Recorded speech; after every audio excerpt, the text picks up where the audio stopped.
Introduce our candidate. This is Steven Cox, who you've all already met. Very nice to be here. I'm glad you guys all came out. Very appreciative. That's awesome. I don't really know how these things normally go. We can go down my platform if you guys like. See what you guys think about that. I'd also like to hear anyone's concerns about what's going on, you know, in Kentucky or the U.S. and go from there. That sound good to everybody? Sure. Okay. Or we can just throw out some questions, right? Yeah, that's fine too. Okay. I mean, as you go along. Now, the first thing on there is obviously campaign finance reform. What needs to happen? That's Arnold. Oh, actually, hold on. Arnold's here, so yeah, we aren't done yet. Sorry about that. Oh. Right. Were we all looking for us?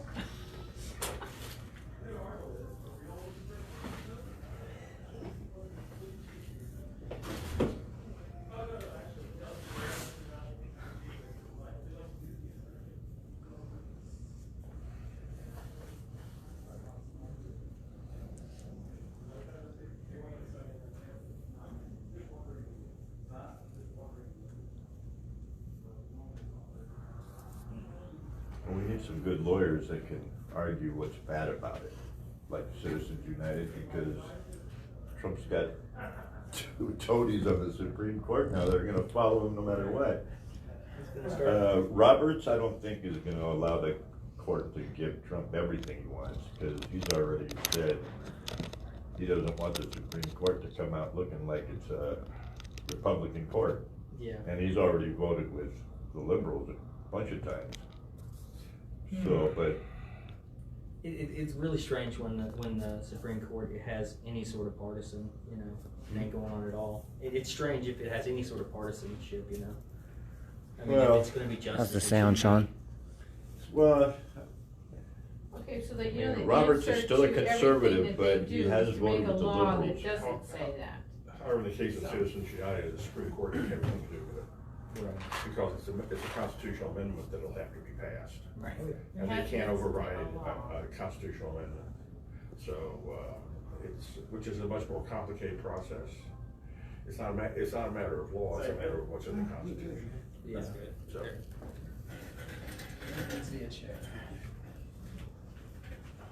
Arnold. Hello, everybody. Hi. Oh, Arnold, Steven, Arnold. How are you? Oh, pretty good. Nice to meet you. All right. Back to it. Okay. Well, I'll start with campaign finance reform. The big thing with that needs to change, as far as I'm concerned, you know, Mitch McConnell over the last 36 years has sort of made it really easy for dark money to flow into politics. That's been his whole goal, is that, you know, corporations should be able to spend as much as they want on politics to sort of buy elections or push their own agenda. Yeah. So that has to change. I'm definitely against corporate lobbyists as a whole. Like, I don't think there should be any sort of corporate lobbyist. That should not be a title, an allowed position, anything. I don't know how you guys feel about it, but I think most of the people here are like Bernie people. So if you just go from there. okay. I don't think you're going to find any, I'm curious, are y'all? any conservatives in the room. We invited them. I understand. So definitely campaign finance reform, clean legislation. What that means is, I don't know if anybody remembers that sewage bill that passed recently. They just sort of tacked in some pension stuff to it. Yeah. No more of that. There's a House bill, I can't think of the exact number of it, but it's called the Safe Schools Act. I don't know if you guys have heard of that. What would you guess it would be about, though? Guns? Yeah, I assume guns in schools, right? Sort of. It actually makes it to where people with concealed carry licenses can conceal carry in a school zone to make it safer. Hearing Protection Act is another interesting one that they get going on. that is, you would think it would be something to do with hearing. It's actually about making suppressors more readily available for people and to get rid of some of the red tape for that with guns. Okay. Silencers? Yeah. Yeah, well, I say suppressors because when I say silencers, you know, somebody from the NRA is going to say, there's no such thing as silencers. You cannot silence a weapon. But, I mean, that was the traditional name for it. It's, yeah. Never heard it called anything but that. Right. It's a way for them to sort of Well, change don't talk the like narrative. them. Talk like us. Okay, well, yeah, basically it's a way to get silencers out to people faster, easier, less red tape. Really weird legislation like that. I feel like legislation should be upfront and honest. It should say in its name what it is. I mean, if it has to be 1,000 pages of something, that's fine, but it needs to at least, you know, be of its own name. It shouldn't be like, hey, this is the sewage bill. Also, we're not going to fund pensions this year. You know, that's Okay, when garbage. you know that's not how it's done, right? That I love that, like they have these little, they have amendments to each and every law, Yeah. and they don't get passed unless they have the support. You know, they add this stuff so that this person in this state will vote for it, and this person in that state will vote for it. Yeah. I mean, it's never a clean bill, ever. I know. So you want clean bills. Clean bills. I mean, that's a big thing, but that's something that I don't think is that unreasonable to, you know, push for, Good luck. right? Well, it's a question of what issues you talk about the most. You'll have a limited number of seconds to talk to the public, like in a debate or in an interview. Your time talking about issues is measured in seconds. If you add up the whole primary campaign, it's seconds. So you have to figure out which issues you're going to hit. You've got a long list there. Oh yeah. So why don't you just go through them and We'll tell you our favorites. You know, we could talk about which ones you ought to hit. Okay. Well. Campaign finance reform against McConnell is perfect. But how would you phrase this? Like, how do you phrase something? How do you phrase legislation that says a bill has to be what it says it is? Well, clean legislation is a pretty good frame. Clean. Pretty good framing. Clean bill. That was fine. You would say it as, you know, if we're going to enact legislation, it can't be misleading to the public. Well, the It is sewage worded. bill got knocked down specifically because it was misleading, right? It was sold as a sewage, Yeah, in Yeah. court. and then it got to court, and so it was knocked down, right? Was Yeah. this a federal or a No, that was state? state. Okay, so Everything you else need is to- federal now. You're running it for a federal. Right. Okay, so you need to concentrate on federal. Gotcha.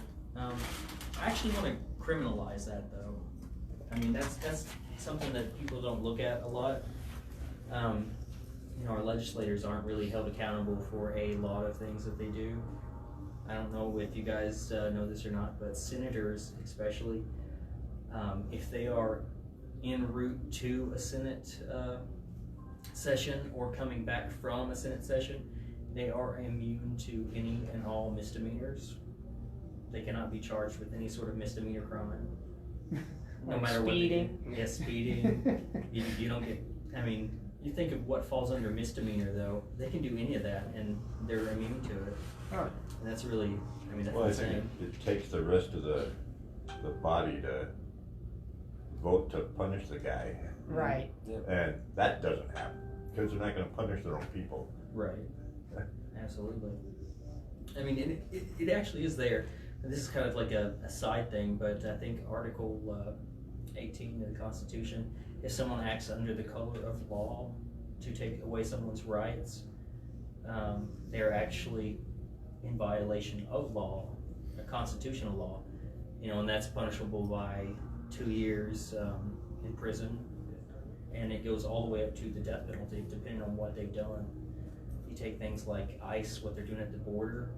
I mean, our Constitution, yes, you know, immigrants aren't American citizens, but the Constitution grants rights to all people on U.S. soil. It doesn't matter if they're our citizens, if they're foreign citizens, those are inalienable rights. That's why you don't find voting in the Constitution, because if it was in the Constitution, it would be there for everyone, even if, you know, they were immigrant. But, you know, the fact that our nation is doing this to those people right now, every one of those ICE officers are, I mean, they're in violation of constitutional law. The legislators over in Missouri, I think it was, that enacted that law about abortion. You know, if you have a miscarriage, you have to be investigated to see if it was, you know, actually your fault if you caused the miscarriage. And, you know, if you actually caused it, then you could be put on trial for the death penalty. Wow. Right? Yeah, but there was already a woman that was in the news. She was the one, she was pregnant and she attacked somebody else, or she caused the fight. Yeah.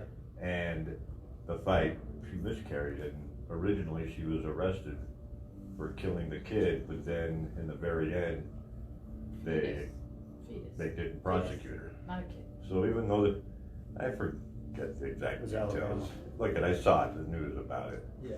but she ended up not being in trouble. So even though they have that law, this abortion law in the books, the problem is you have to fight it. Right, right. So, and that costs a lot of money. But those unless you legislators can that find brought a that legal aid or together, something. they're in violation of constitutional law too there, and that's a conspiracy level violation of constitutional law. But nobody really does anything, you know, about that, and that's kind of. Well, what would you suggest they do? Well, anybody that And who would do it? anybody that is a senator or a congressman right now could contact the U.S. Marshals and say, I have a claim to constitutional law. I believe this office and this office and this office is in violation of constitutional law. Anybody right now in office could do that if they wanted to. And have that person arrested, or what? Yeah. You take U.S. Marshals to the border, and if they find that they are taking away people's rights, then they can be arrested on the spot. If the legislators did that to take away people's rights, they can be arrested on the spot, and, you know, pending trial, of course, to, you know, make sure that's what they did. But So what are the lawyers doing down there to help these immigrants? I mean, I don't understand what the point of all that is. it was kind of a off topic, but yes, Okay. they're not really doing a whole lot. It's more like a how do you get a lawyer to help you immigrate into the U.S. if you're not allowed to use the phone to get a hold of a lawyer to immigrate into the U.S.? Okay, so you need people down there, you would what, send the National Guard down there to do this, or what? I mean, if I was in office, technically, I would just contact the U.S. Marshals, explain this to them. Yeah, I would go down there with U.S. Marshals and we would start taking care of this stuff. I mean, it would be in my purview if I was actually a senator. I mean, that would probably piss some people off, but it's the right thing to I'm do. just wondering why nobody else has done this. I mean, there are people that. I don't know. I tried to tweet to, you know, certain senators and stuff to say, hey, why don't you guys do this? If you're upset about it, go do something about it. But no one really, you know, they don't. Trump is throwing like 1 million roadblocks. Every day he's got a new executive order to not do something there. Like right now he's saying, we're gonna hold him there forever, pretty much. Yeah. I mean, it's supposed to be 20 days, now he's turned it into 60 days and an unlimited amount of time. And too many people that know better what the Constitution's about are just going along with Trump. They're not saying anything because they're afraid of him. You know, once you say something against him, he trashes the hell out of you in the press, and then, you know, nobody wants to go through that. I mean, his own party. Trump doesn't really care about anything, and everybody's afraid of him. There's starting to be people that are speaking out against him, but not enough. Not fast enough. Yeah. But there's a group, they're called Republicans for the Rule of Law. It's like a bunch of ex-big name people. They're gonna be running ads on, in 4 states like Lindsey Graham States and 3 other ones that are gonna trash Mitch, pretty much, I think, or just remind the public what they're doing wrong. And it's all gonna be on Fox, on all the Fox stations in those 4 states, Oh, wow. pretty much for the week Fox or the is gonna weekend do or that. something, and, I mean, that's kind you of. know, so those guys are kinda doing something about it, but, Yeah. you know, not enough. Maybe those guys will make the rest of Congress or the Republicans, not liking having their name dragged through the mud, so. Since they're dragging everybody else through the mud, somebody's gotta drag theirs. Yeah, I mean, And the more you That's a can big show that weapon. Mitch is anti-American, the better. Alright, so what's next? business co-ops. I don't know if anybody knows much about that.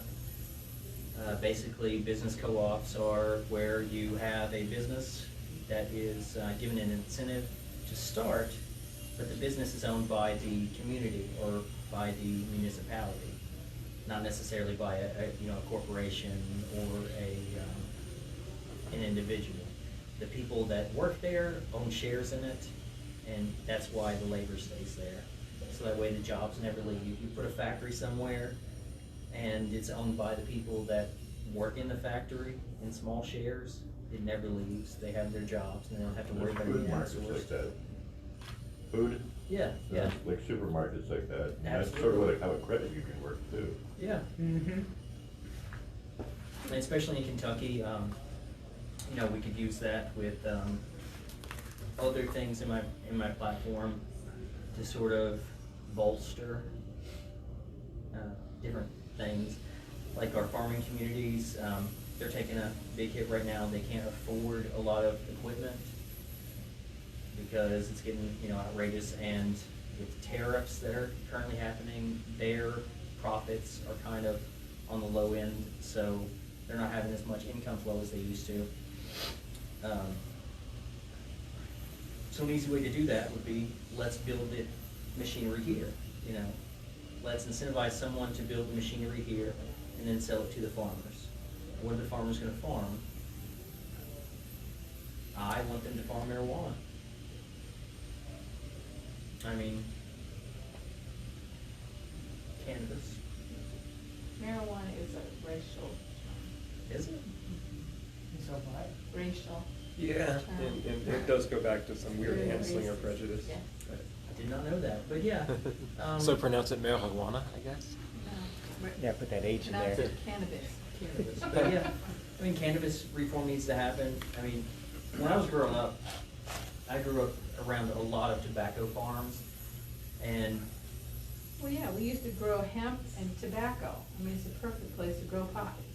right? I mean, I'm not and sure. then over the years, less and less tobacco was grown, and Kentucky started to get poorer and poorer. The farmers started falling off. But I mean, regardless of how anybody feels on it, cannabis is going to be legalized for recreational use in the future nationwide. So we need to do that now, so that we can start seeing some of the benefits. I mean, traditionally, Kentucky has produced a lot of marijuana. I mean, that's the truth.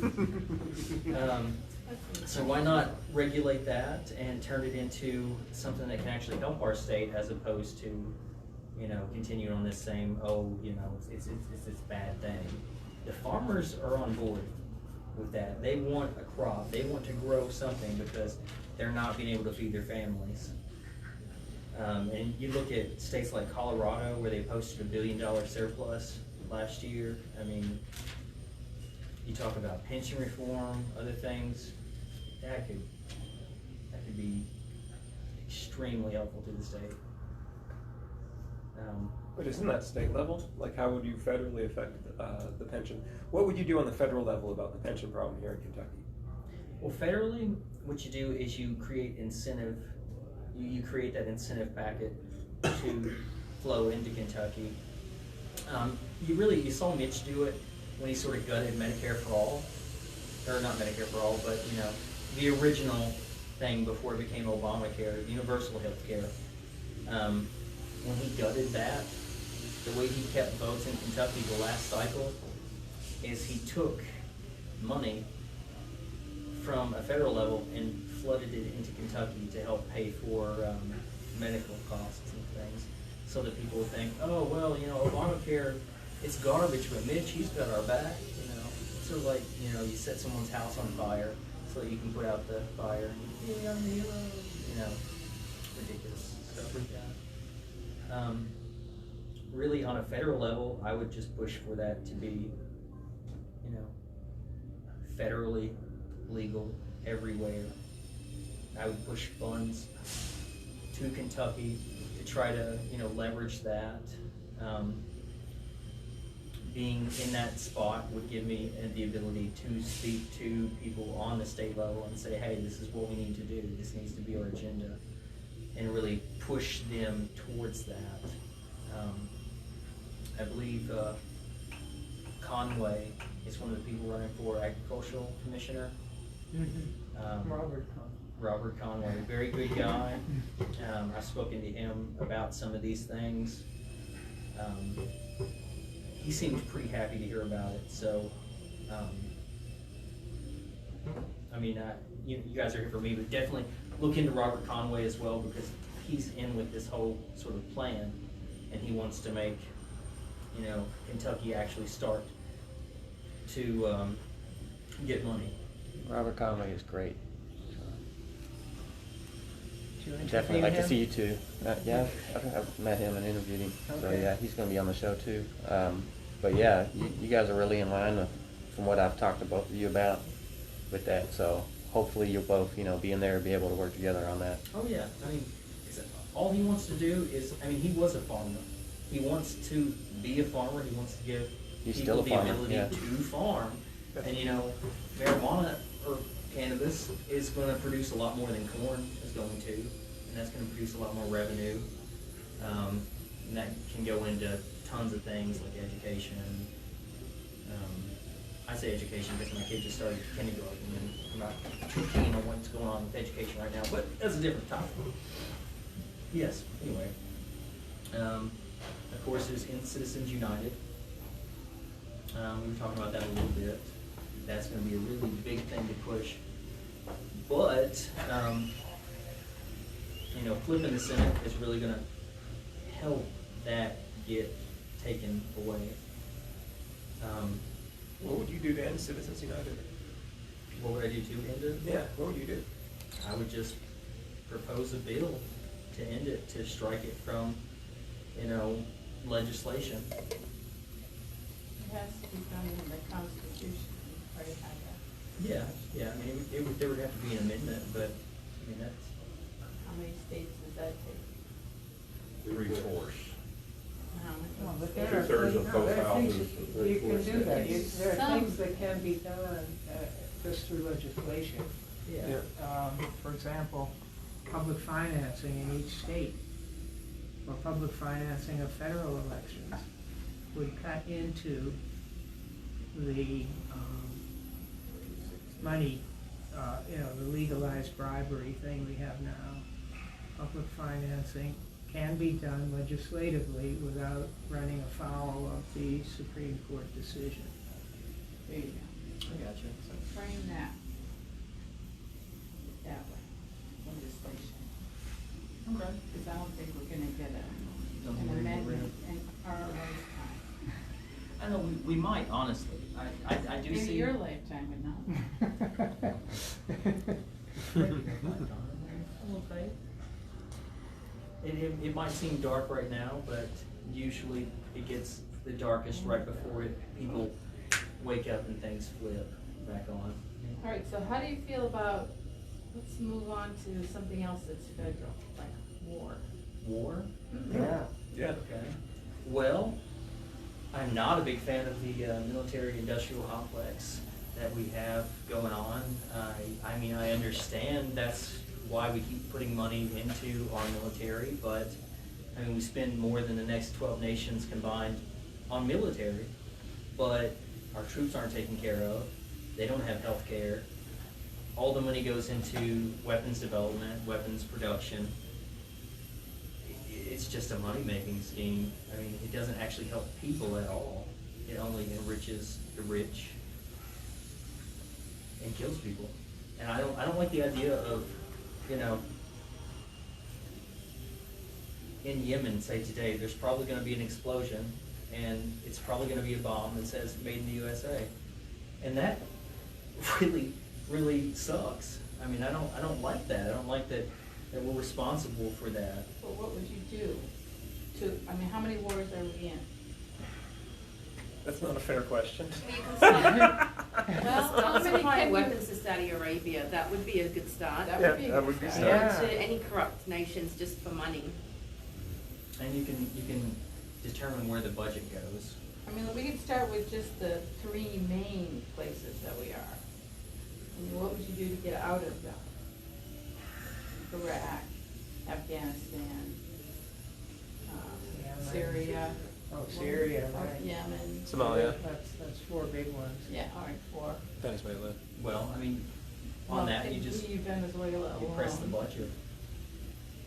Do You- what? You press the budget. You don't budget for the war aspect of it. You budget for the care aspect of it or training aspect of it.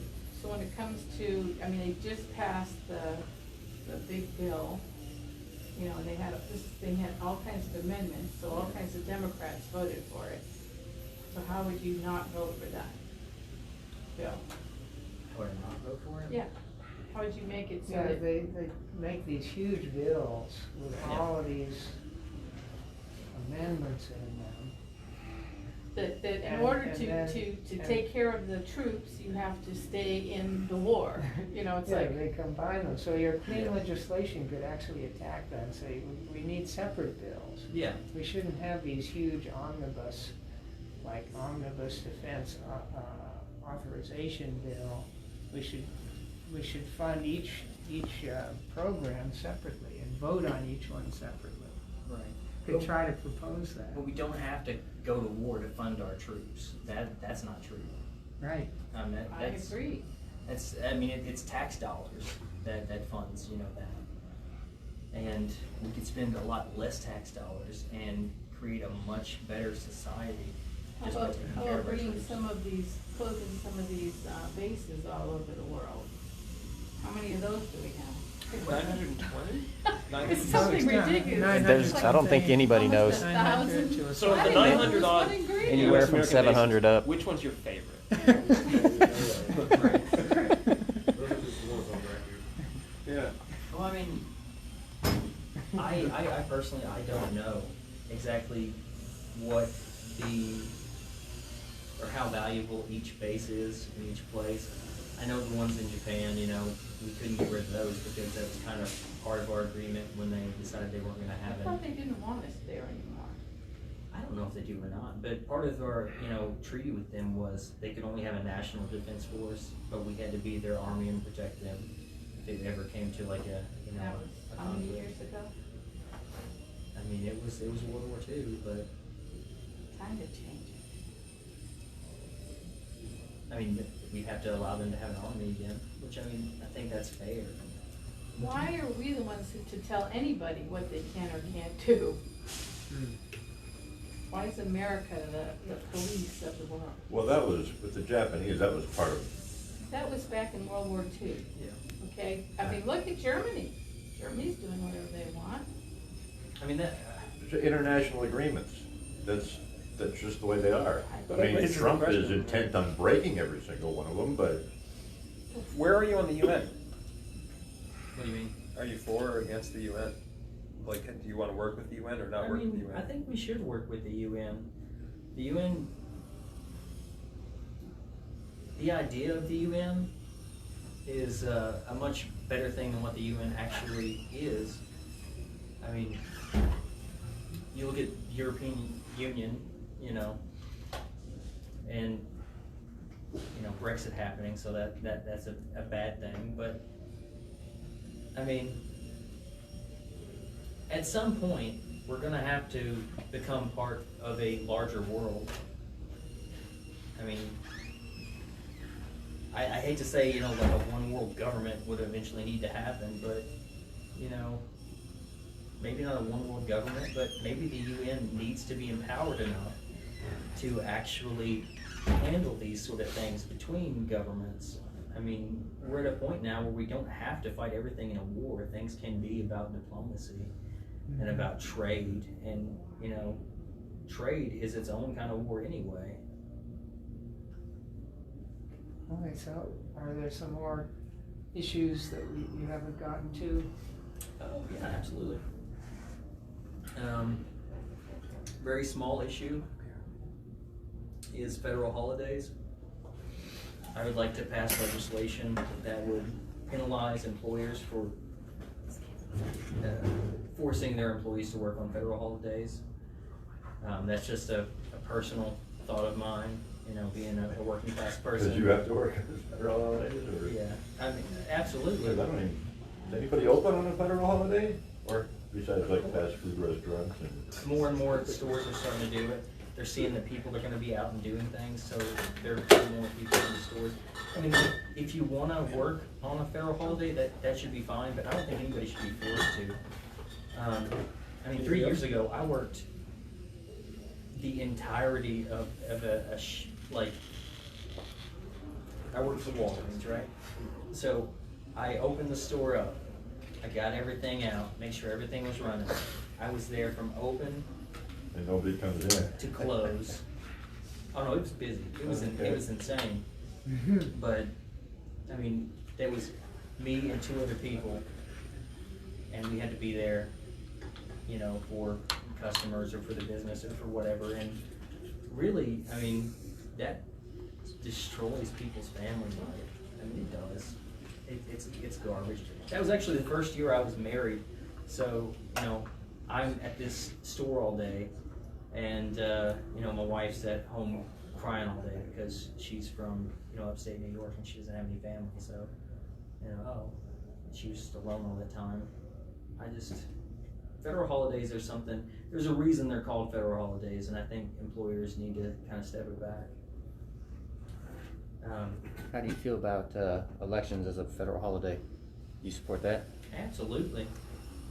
I mean, they're supposed to give you, I think in Kentucky, you're supposed to get 6 hours to go vote, but do employers really, you know, give that freely? Are they really not going to offer pushback? I mean, I don't mind to say this, I've got a pending lawsuit with Walgreens because for the last 8 years, they haven't allowed me to take lunches. You know, and that's something that goes corporate wide. I hope you have unions That's to good for a make manager. sure that these things happen. Right? And Do honestly, you have a union? no. They enact the more they sort of constrict and take away, the more they push out anti-union, you know, things like don't talk to unions, they'll take all your money away. And how do you feel about like a living wage? I mean, there needs to be a living wage. I actually A national. a national living wage. Yeah. Yeah, remember this minimum $7.25. It's I got in trouble today, honestly, at work. I was told that I could no longer hire people above the starting rate because about a year ago, I believe in the things that I talk about. So about a year ago, I started hiring cashiers at $15 an hour. Just, yeah, $15 an hour. It wouldn't red flag with the company. Come on in, $15 an hour. You know, you're gonna work 40 hours a week. This is not the greatest job in the world. $15 an hour. You gotta make a living somehow. And they finally got wise to it, and they said, in the future, you have to start them at the starting rate, you know, which is what? 10, I think, $10 an hour. Then they want to, you know, cut away their wages. Whole other beast that I detest. The corporate beasts. Medicare for all, obviously, is a large thing that I probably know. I believe Medicare is a right. Life, liberty, pursuit of happiness. Life, you know, that is being able to be alive, having wellness, having health. I mean, it's in the Constitution. I looked up life, liberty, and the pursuit of happiness. It's part of the Bill of Rights. And when they were discussing how to phrase it, instead of life, one of their things was well-being. Well-being is part of your health. So technically, you could say healthcare is a right in the Constitution. If you had somebody that could argue it to the Supreme Court good enough, I guess, but. Which version of Medicare for all are you for? I mean, if owning a gun is a God-given right, then having healthcare is one too. Honestly, Seems like they're opposites. What? Seems like they're opposites, right? Huh? They would be opposites. Versions. I can't hear you. What are No, the sorry. different versions? Well, I have tinnitus. I got Right, a right. noise going on in my head right here. Almost all the presidential candidates on the Democratic side have their own version. The one that I would hope you would say you would be for would be Bernie Sanders. Yeah, I mean, yeah, that's what I support. I didn't. That's why I asked you which version. Okay, I don't consider any of the other versions valid. They're not. No. They're not Medicare for all. They're not. I There's mean, only one Medicare for all, and that's Medicare for all. right. I mean, all the others are just. Well, some of them Well, want to kind point of, is, I think, you know, if you were campaigning, you'd have to be clear about that, because you would be asked about it. And I agree with you. The only one that's all-inclusive, or the most inclusive, is the Bernie Sanders bill. Yeah. And that's the one you would be voting on if you were in the Senate, as well as possibly others, but there are variations using the same hashtag or same, you know, they have, you'd have to be clear, but the Bernie Sanders bill is the most all-inclusive. Yeah. And the one that, so you would be in favor of people losing, not being able to have their own, Right. you'd be in favor of not having a private health insurance industry? Absolutely. I mean, it's for profit. For profit always goes for profit. If you have a public industry, it can be for care. And you'd be in favor of people having to give up their private insurance? They'd be given out for better options. So, They wouldn't need private insurance because it's already paid for, so you would no longer need No, to but go to a some of the corporation to pay opposition for it. that other people talk about is the fact that you'll have to give up. Right. I agree, the Bernie's plan bill would be, says most people private would give it industry up because couldn't what double they'll up have on is the better. same care anyway. Bernie's bill says the private industry couldn't double up on the same care anyway. I understand that, I understand that. I was actually speaking with the UMWA, United Mine Workers. They used to have something called a gold card. I don't know if you knew about that, but all their medical bills were taken care of. They didn't have to worry about anything, and that was something that they signed with President Truman. You know, and it was supposed to be a promise. They go back in the mines, their health care is taken care of from then on, no worries. And it's not anymore. They fought for their current version, which is it's a pretty good health plan, but it's not what they had. And you know, I just told them, you know, Medicare for all is going to be that gold card standard, but it's going to be for everyone, and that's why you guys really need to get behind it, because that should be for everyone. And they even said they took that to Mitch McConnell, and they said, you know, hey, what about this? You know, we signed the agreement with President Truman. Here's the UMWA's president. We have a picture of that meeting and him signing. And Mitch McConnell said, well, you know what all the people in this picture have in common? He They're said, dead. dead. They're dead. It's absolutely what he said. They're dead. It's garbage. That's why you. That's pretty ballsy for a guy in his 70s. So you're going to get, and I'm not saying it's a rational question, but it's going to happen. People are going to ask you how you're going to pay for these things. Like, you want to make Election Day a holiday? People are going to ask you how you intend to pay for that. How do you, granted that healthcare. question doesn't make a lot of sense, but like, how do you intend to pay for these things?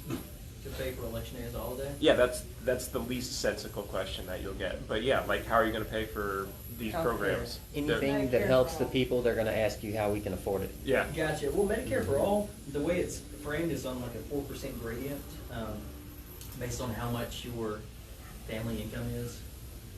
Most people in Kentucky are actually going to fall, I would say, 2% or below of their wage for the entire year. That's what they would have to pay in taxes to Medicare for all, for, you know, to have universal health care. But the upper So side the of answer is taxes. yes. Say the word, don't be Taxes. afraid of it. I mean, that's what it is. It's taxes. And how about taxing the rich and the corporations that are getting along with not paying any That's taxes? how it gets funded really heavily, is you get into the people that make all this Amazon money. and Yeah, Jeff exactly. Bezos, 4% of his income Walmart, could go a long way. and Exxon, and, you know, you can go on and on and on, all these billionaire companies. Yeah. And then you can cut the military budget and use some of that money. I would like it honestly to go into education. That would be a really nice thing. You're talking about federal funding for education, so you're talking about funding like colleges and Head Start, like where does federal funding for education come in? You know, I mean, if you just spread it out evenly across the states, or maybe you just talk to the states and see where their gaps are, and sort of fill in those gaps to try to give everybody an equal footing, I think that would be a good thing. I'm really thrown off by education, honestly. I don't know about you guys, but when I went to school, you know, I remember kindergarten. I remember the first week, you know, I had like the 2 lines and I was learning how to write different letters and stuff, and by the end of the week I could write my name, and you know, my son just started kindergarten, and they asked me, or they had said, you know, like, hey, he can't write his name. Okay, you guys teach him that? No, you're supposed to teach him that before he gets here, and then when he gets here, he can complete his work. And then they're not teaching cursive anymore, so I don't know how signatures are going to work in the future. That's a strange thing for me. You know, just little nuances like that. I mean, I get it. Cursive is kind of like I guess you're gonna use your fingerprint or your eye or something. or maybe they'll just do their initials. I mean, I think it's going to be initials. It's gonna be more like But a fingerprint or your eye. Biopsy. You're gonna have a thing tattooed to your wrist and yeah. Gonna be great. Where are you on homeschooling? homeschooling? Yeah, you for or against? I mean, if that's what people think is the best course of action for their children, then that's what they should be allowed to do. What about vouchers? That's the more, I mean, anybody should be able to do it. Vouchers, well, I mean, on a federal level. Vouchers. Yeah. Educational vouchers. Like Yeah, you know about homeschooling. this, where they want to take our tax dollars and give them to Two private vouchers schools to for teach no, people how to make yeah. kids call I cards. do know about that. I am Yeah. heavily against that. That is garbage. Yeah. If you privatization is sort of what they're trying to push on everything, and that's what's ruining everything. I mean, they did it with prisons first because nobody was going to pay attention to, you know, inmates. And you see what happens to those people, because once you privatize something like a prison, the company doesn't have to be responsible for those people's constitutional rights. The government did when it had, you know, a public prison, but now they're in a private prison, so, you know, hey, if the living conditions are bad, the food's not good, we're not responsible. We didn't say you got constitutional rights. We just said you were going to be here. It's Not only garbage. that, but then they're incentivized to bring in more prisoners. Yes. So it's for profit, so you need to keep the business coming. And the Yep. government is paying these people, so you have to cut that out. I mean, some of these states are starting to not allow for-profit prisons in their state. Maybe you should make it or go for a whole federal thing. No for-profit prisons. Absolutely. In America, period.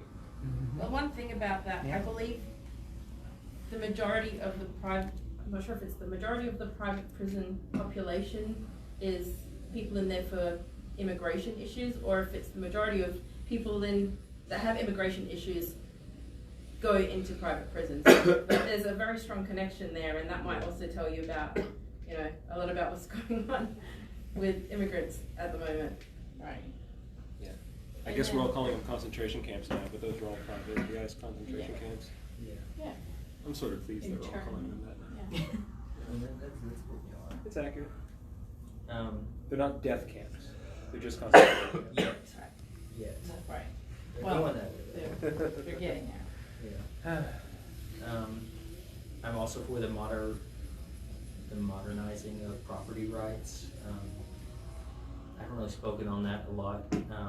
Usually when it was brought up to me, I confused it with the Tenant Protection Act, but the modernizing of property rights is our data that companies collect on a regular basis.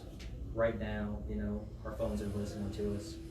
They're developing ads for, you know, our enjoyment. There have been countries out there that have monetized that so that way people are paid for that information, or at least they have control over that information. And I think it's going to be our information. We should have either be paid for it, or we should have the ability to say, no, you can't collect that anymore, regardless of what terms and conditions they want to, you know, throw at us. Because they collect a lot of information, especially, I mean, I think you guys use iPhones, you said, yeah? Android. Um, How often do you talk about something and then you see an ad for it on your phone? I don't talk on my phone. Yeah. You mean? No, I mean, talk in the presence of your phone. Oh, I talk it, no, I don't get, unless I order something, I don't get ads for anything. I was talking about business partitions the other day. And then you got something about business partitions? Really strange ad, like business partitions at half rate. You know, that was popping up on my Facebook, and I was like, okay, I mean, it's valid, but No. a little strange. But yeah, I mean, your phones will listen to you. That information is collected. I think they're watching as well, because I had something super creepy happen to me where I wasn't saying anything. I was using a hair product on my hair that, and I had the phone in front of me while I was doing it, and I was watching YouTube. All of a sudden, I didn't tell anyone I was doing my hair. Nobody knew anything about it. I'd never spoken about it. Every ad before every video that was coming on was for the hair product. No, you're absolutely right. I was like, oh my god. Yeah. I was freaked out. They do that. I mean, And your phone wasn't even, like, you were just watching a video? I was watching YouTube videos. Wow, that's creepy as hell. It was very creepy. yeah. I mean, if your camera can see you, the new phones, you know, this phone has something called Bixby Vision because it's, you know, Samsung. They'll pick up on products or words or. But it doesn't, You know. I haven't even had that. I don't know why. I don't even get anything that other people get. But yeah, if you let it see you doing something, sometimes it'll give you ads for it. Very strange. Well, Give if yourself you're lucky. looking at an ad for Yeah. a couple of minutes, I mean, the only things that I if order. you just like Yeah. sit on that order one something ad online for and I 30 get seconds. ads for that I product. mean, I do that. I just look at It's like two something, things. next thing I know, I'm getting Like what? emails from Right. every We need related test ad this. company. Because Huh? what, We need to test this. When I'm you're gonna looking brush at my your teeth in screen, front of my it phone or Yeah, something I'm else, see what gonna happens. have to where you're Yeah. focusing, and it watches I what guess, you but focus it's on the ridiculous. ads. I mean, it's a really simple technology that they put into phones, but yeah, that it really is there. If you're looking at your screen, it knows what you're looking at, you know, and it wants to, you know, market that to you. Past that, net neutrality, that's something that is very important. If net neutrality is taken away, I mean, you won't see any more people like me, that's for sure. Because anybody with money could just be like, no, we don't want any bandwidth to go to that, you know, or, you know, Rolf's show, you know. I'm trying to work on it in Louisville. I'm not getting real far. Made a few people aware. That's about it. So. But yeah, they could, I mean, if the internet neutrality, just turning that off as an option, it's insane. And once, you know, you had a government, if the government in power decided to, without net neutrality, they could just control what actually had the bandwidth. And I mean, that's probably more of a, I don't know if that's a paranoid thing or if that's a reality sort of thing, but it's a plausible thing. Well, they did it with the firefighters in California. What happened? They throttled the bandwidth of the firefighters that were fighting the fire last year, right after they had gotten rid of net neutrality in California. So, Why? because they can, just greed. they reached their maximum amount of data and just throttled them. So, but they reached their maximum amount of data because they're literally fighting a fire for weeks on end. So yeah, that's why I tried to push municipal broadband in Louisville, and I've met with some politicians and have to get 17 city councilmen on board. And How many councilmen are in Louisville? I don't know the exact amount, but it's a little bit over 30, I believe. So 17 puts you just over half, and like so far I've got like one and a committee on board, and none of them call the shots. So, but municipal broadband, we can only do that at the municipal level, which is not something that you could do as a senator. But you could guarantee that net neutrality, to where we're not required to do municipal broadband to get net neutrality. I mean, honestly, I don't know what I can do about it or what I will be able to do about it, but I would like the oligarchy that is, the cable companies in America to break up anyway, because there's a reason why Europe has, fiber optics and their internet is like through the roof, and we have hardly anything, and we pay through the roof for it. And it's because they're giving us just enough to keep us happy at the highest rate that they can keep charging us, because there's no other option. Given your list there, let me propose a hypothetical situation. The Democrats have the presidency after 2020. They have both houses of Congress. What is the first bill that you would propose that you would propose as a sitting senator? What's the most important bill? The most important thing I would do is, honestly, something to do with climate change. With what? Climate change. That's the most. That'd be the Green New Deal, or proposing laws within that framework? The Green New Deal would create a nice framework. There's also the OFF Act. That would be another good thing to support, but really just pushing more legislation into that to get us off of all this, off all these things that are actually destroying. Well, would you propose such a law that, knowing that it has no chance of passing, even if the Democrats have control? Or would you try to find something that has some likelihood of being accepted? Well, what do you mean by no chance of passing? Well, I mean, if you want to talk about the Green New Deal, I mean, at this point, there's little legislation proposed for the Green New Deal. It's a framework for discussing the issue. But those bills that have been proposed or have been talked about on the, campaign trail, Democratic leadership are opposed to them. They've campaigned, well, they haven't been asked that much about it. They've avoided discussing the Green New Deal. But I guess my question is, day one, if you had a bill to propose, it would be something related to climate change. This is what I hear you saying. Yeah. I mean, that's the biggest issue we face. Specifically though, a bill, Yeah. not just vague. What would be the bill? Well, that gives a good indication of your priority. I think you answered the question. Yeah. I mean, you get there and there are staffers and they'll know what bills are currently, already in committee on that topic. You don't have to go into a campaign knowing exactly what your bill language is going to be. Well, But you do need to know what your He'll have to priorities decide how are. he's going to run his campaign, but you can bet you're going to be asked about it.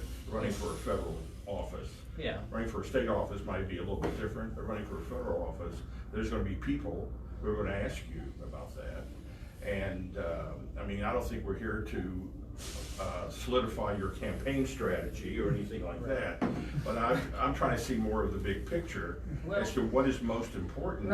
Right, and the answer. Most important to me is supporting any effort to shut down climate change and to reverse that. Mm-hmm. So how are you going to combine that with promoting manufacturing?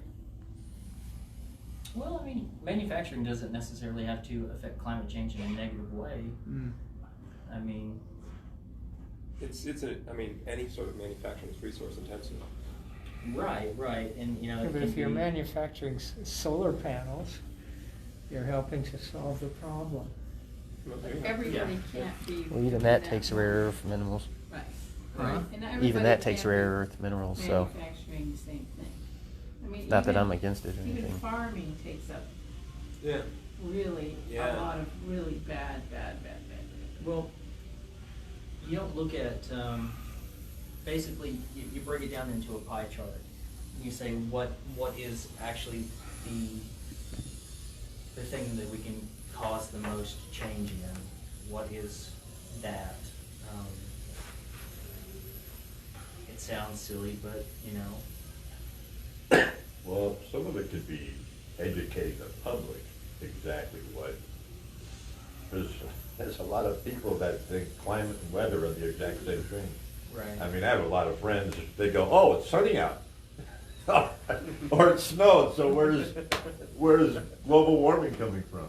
But it's like a whole different thing, so you gotta educate the public first on what climate change Start actually means somewhere. before you start proposing stuff. Because there's one side of government doesn't believe in it, period. You know? Yeah. Well, I don't actually think it's that they don't believe in it, they just won't acknowledge it, because they know if they acknowledge it. I don't know, I of course have they my will. doubts that they just don't believe in it, period. They just don't know what it is. I mean. Well, to be honest, I think an paid answer not to to believe the it. question, I mean, you can always be pinned down, and a lot of times you try not to be, but I don't want to strategize. But it's more or less to say that, that as a bill that proposes, that has to do with climate change or global warming, whatever term you want to use, it means to fully fund the EPA. It means to fully fund the Clean Air Act. It means to fully fund the Safe Water Act or whatever it is. I mean, you can talk in those terms, and most people, because of the names of those acts, can relate to them. Yeah. I mean, so you say, well, you do want clean water, don't you? And you can give examples of cities like Newark and Flint that still to this day don't have it. Mm-hmm. And, you know, give a full-throated endorsement of fully funding the existing agencies that have been underfunded in the present administration, and get that passed by the Senate and hopefully by the House, without getting into the minutia of, you know, this item or that item. You may be pulled that way, but the idea is to avoid getting into that minutia, because as you say, people won't understand the minutia, but everybody understands the importance of clean water, clean air, sustainable agriculture, and I mean, talk in those terms.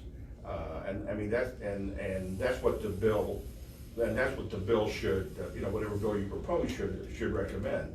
I mean, we have a lot of bills, even the Medicare for All bill that Bernie wrote, doesn't go into the minutia of how to fund it. Mm-hmm. He says, here's what we want to do. Yeah. And he presents about 10 different ways it could be funded for the Senate and the House and so forth to decide which one works best. But he doesn't talk about those. But he talks about that generally how it would be funded without going into the minutia. And but in the case of climate change, the enforcement of the various laws affecting pollution from industry. Industries do pollute. Cars do pollute. A full-throated endorsement of funding those programs that have been eliminated. They're so vital to us having a clean living environment, not only for us, but for future generations. Mm-hmm. Yeah, I mean, we don't have to create the perfect environment. We do have to just get those emissions back under that red level that I think we passed in the early 2000s and late 90s. At this point, it's just restoring. Yeah. Because You can the just present keep administration is that- taking just it all like away. Endorsement of restoring it as a back to the way it minimum, was. what we have. Which wasn't Because some of great. those laws, as good as they might be, as busy as the EPA and other agencies might be, they still could be enhanced. I mean, I wouldn't rule out the possibility of enhancing them, but the mere fact that you will fight for restoring as a minimum the existing role of the EPA, and those various all those various departments that deal with oh my climate. God, it could go on forever. You could do fracking, you could do Well, the these are all things. oil pipelines, you could, Well, just say all these, just getting rid of all this stuff. And start moving towards, a renewable energy source instead of fossil fuels. And I mean, I think that coal is pretty much, died on its own. I mean, even if we continue to mine coal, the demand isn't there for it. That's what I mean. Yeah. I mean, it's died on its own. I mean, Yeah. Obama. You're gonna had be asked nothing to about do with that, because you know where McConnell stands on Exactly. coal. Yeah. And so, given the most recent evidence, you would probably be on the other side of that, and there'll be political flack from it. Well, I mean, the UMWA, they do not, they don't agree with McConnell at all. What they're concerned most about is, they want healthcare and they want to know that they have a future for the people that are working in the mines. And Training program. I will say they were somewhat abrasive with that, because they said, some of these people, they're not well educated, and but I've tried to reaffirm that with them, that the base things that they know how to do, which is teamwork and efficiency in sort of moving, pushing, pulling, whatever they need to do, that can translate into a lot of other green jobs. Wind would be great where all the mines are. Yeah. And honestly, if they wanted to continue to mine, there's also geothermic energy. I haven't looked into it as much as I need to understand it fully, but basically you drill down to a certain depth and pressure is used to create energy. Kind of an odd thing. I'm not Well, really it's sure. just a fluid going down and back up, and you're getting the Earth's heat in the summer, and you're expelling extra heat. I'm sorry, you're getting the Earth's heat in the winter from 200 feet down, and you're getting rid of excess heat in the summer in the same well. You're talking about heat pump. Geothermal. Well, heating and geothermal- cooling. Sorry. Is that what you're talking about, geothermal? Yeah. Not exactly. Are you talking about the production of energy? Yes. The reason that doesn't work is because electricity doesn't transport very well. Like, they're already pulling What everything. doesn't work? Well, they're already pulling everything they can out of geothermal energy. Like, there's in Henderson, Nevada, there's a hot spring where they cook basically every potato you've ever eaten in your life. Like, everything, anytime you go to any restaurant and you eat a Cisco potato, it was flash boiled in this. So there's yeah. two types of geothermal. Well, yeah, you can get down to, but yes, there's geothermal that's like the basic. Where you got geysers, where you're out west, Yeah. you've got these heat. But geothermal in this area is you drill these wells 200 feet down, you circulate the coolant, or the refrigerant, and it's more efficient than just an air conditioner without the Yeah, that's what we without can the do well. here because That's the Appalachians geothermal haven't in been Kentucky. volcanic for a long time. And it works. It does work. It's You a just proven can't. technology. It's a wonderful technology. I mean, it's just that And you can't, getting there's it where no you need way we're gonna use up the heat underground. It's just not in the right place because human beings tend to not live on volcanoes. But yeah, the places with the most geothermal energy, an enormous amount of electricity comes from them. It's just that nobody lives near them, like Yellowstone. Right. They're all on top of a mountain or in a volcano. Getting geothermal energy out of eastern Kentucky is a hell of a trick. Well, the same word is used for both. Yeah, it was the same concept. I think at this point, I wanna know the big picture. Okay, big picture, I can do that, that's a lot easier. I mean, big picture, why vote for me, as opposed to other candidates that are currently running? Well, I am actually the only one, I think, that has a platform. I mean, that's the starting point of it. Amy doesn't have a platform at all. Mike and Amy are both against Medicare for all. Who's Mike? Mike Linder. Oh, Mark, you mean Mark Nichols? No, Mike. Royer. Yeah.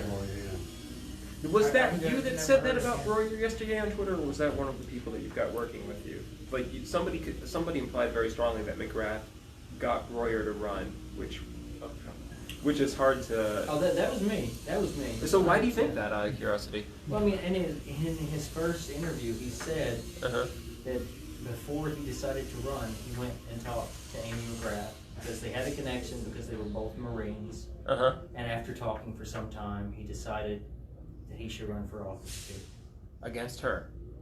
Yeah, it doesn't mean she encouraged it. Huh. Well, Some of this is a bill of name Nothing makes recognition sense, for like it's a absurd. lesser office. what I personally feel it happens in that regard is she knew that she kind of screwed up and fumbled out of the gate really hard, so she needed a buffer candidate to sort of, throw in the I race. don't see it. I don't think she's the type of person who wants more candidates. I don't for any know, candidate. honestly. She wants to be the only one. But, I mean, explain to me how a farmer, is gonna be able to launch a $5,000 ad on day one. I mean, maybe he had a nest egg or something. Yeah, but- right. Yeah, it's possible, but still, no, you're right. It's like she is weird and clever, but still, it doesn't She's seem. not that clever. Her political I have a- instincts are not that strong. That's Is it productive? yeah, to that spend would time seem to be. on, Her strategy is gonna campaign Being nice, intrigue, being nice, conspiracy No. theories. I mean, that's my thoughts on it as far as, I mean, he said that in his interview that, Talk that with was. her, but so what? Yeah. So her strategy, of course, and she's pretty much the front runner. I think that's universally among the Democrats. Yeah. So the strategy of the front runner is always pretend there's nobody else. Right. Totally ignore you and Mike, and if there's anybody, they don't exist. And so, So maybe you should do the same thing, and just talk about you, and well, what you're gonna do for there's us. two ways to do it. You can do your positive platform, or you can attack McGrath. And it depends on your personality. We have our preference. I mean, I'm 7 days out of the week I'm gonna be me. That might not always be the person that people like to see, but That's fine. So you I'm just always choose. gonna You go decide positive forward. campaign or attacking her. I don't think pointing That's out the differences between what his policies and his platform and a different candidate, I don't think that's necessarily attacking by saying this is what I stand for, Right. as opposed to That's the a other positive. candidate who does not That's stand a for these positive things. campaign. But you can. I mean, when I ran against McGrath in 2018 for the U.S. House, there were 6 Democrats. You probably only heard of McGrath and Jim Gray, but there were 6 of us, and I spent a lot of time attacking her on the issue of war. War and peace. I think attacking I is called her a neocon. Bad word, you just wanna emphasize. That's my style. That's my personality. I run attacking campaigns. It was an attack. No, you should attack the other party, but you can emphasize the difference between you and the other person in your party. Right, I would I just would run on qualify- your platform, Just- but I would make it succinct and say, 5 or 6 you know, this items, is the what big- this big is, I items. mean, I ran too, so. I mean, how I many had people in like this room have 5 spent a lot things. of their life attacking Amy McGrath, right? Like, I know didn't you too. attack her I at attack her all. all the time. I never attacked Not her. even a candidate, and I attack her all the time. Yeah. I ran under my things, and I think I Right. had like 5 of them, and they were all on a postcard. And Yeah. peace was one of them. That was number 1, peace. So yeah, you want to But- separate yourself from McGrath real fast. Like, have you ever killed someone and used their death as a campaign ad? Right. There you go. There you go. You got my vote. You can run a principled campaign and still point out, Yeah. some of the problems with her campaign, the inconsistencies and so on, without it being an attack or a smear, as long as you stick to the facts. So I mean, that's the thing. Get him some ice. Sorry. I He's feel trying like to drink warm LA. We gotta stop him. I don't mind to point out someone's flaws, especially when it's a seat that is that important. I'm probably not the best person to be the senator, you know, at the end of the day, but I don't think that the best person, you know, stepped into the race. We can wait all day for the, you know, the second coming of whomever, but, you know, at the end of the You don't day. wanna say that. No, you don't wanna ever say that. Bernie Lee Sanders Jr. No, say, listen, No. once again, we're strategizing is what his campaign should be like, and I didn't come to hear that. But the thing is, here is what, if I'm elected, here is what I will do. Here is what I stand for. Here are the reasons why. End of story. You don't even have to mention her.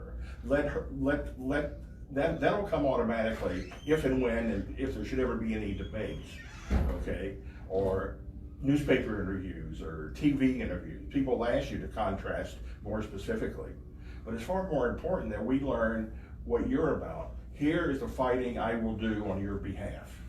Here are the things which I think are important to the people of Kentucky and to the country.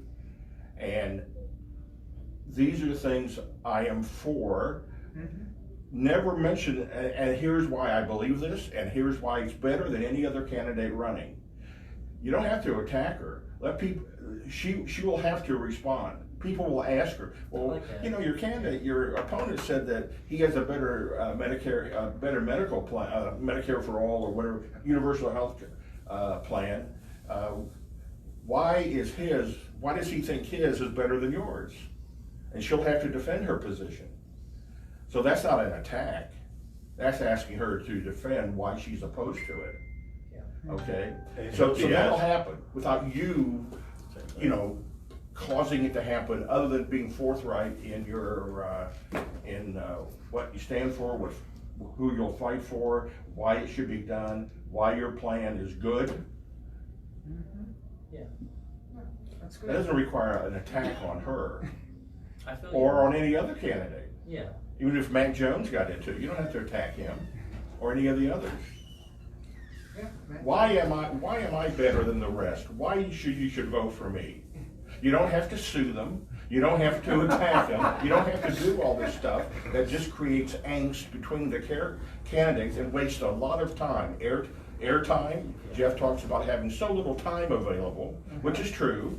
You got to maximize it. You want to talk about yourself. Here is what I will do. When you watch Bernie Sanders, he says, here is what I will do. Here is my plan. Here is why it's good. Here is why you should vote for me. I think that's the only way to, I think that works in Kentucky.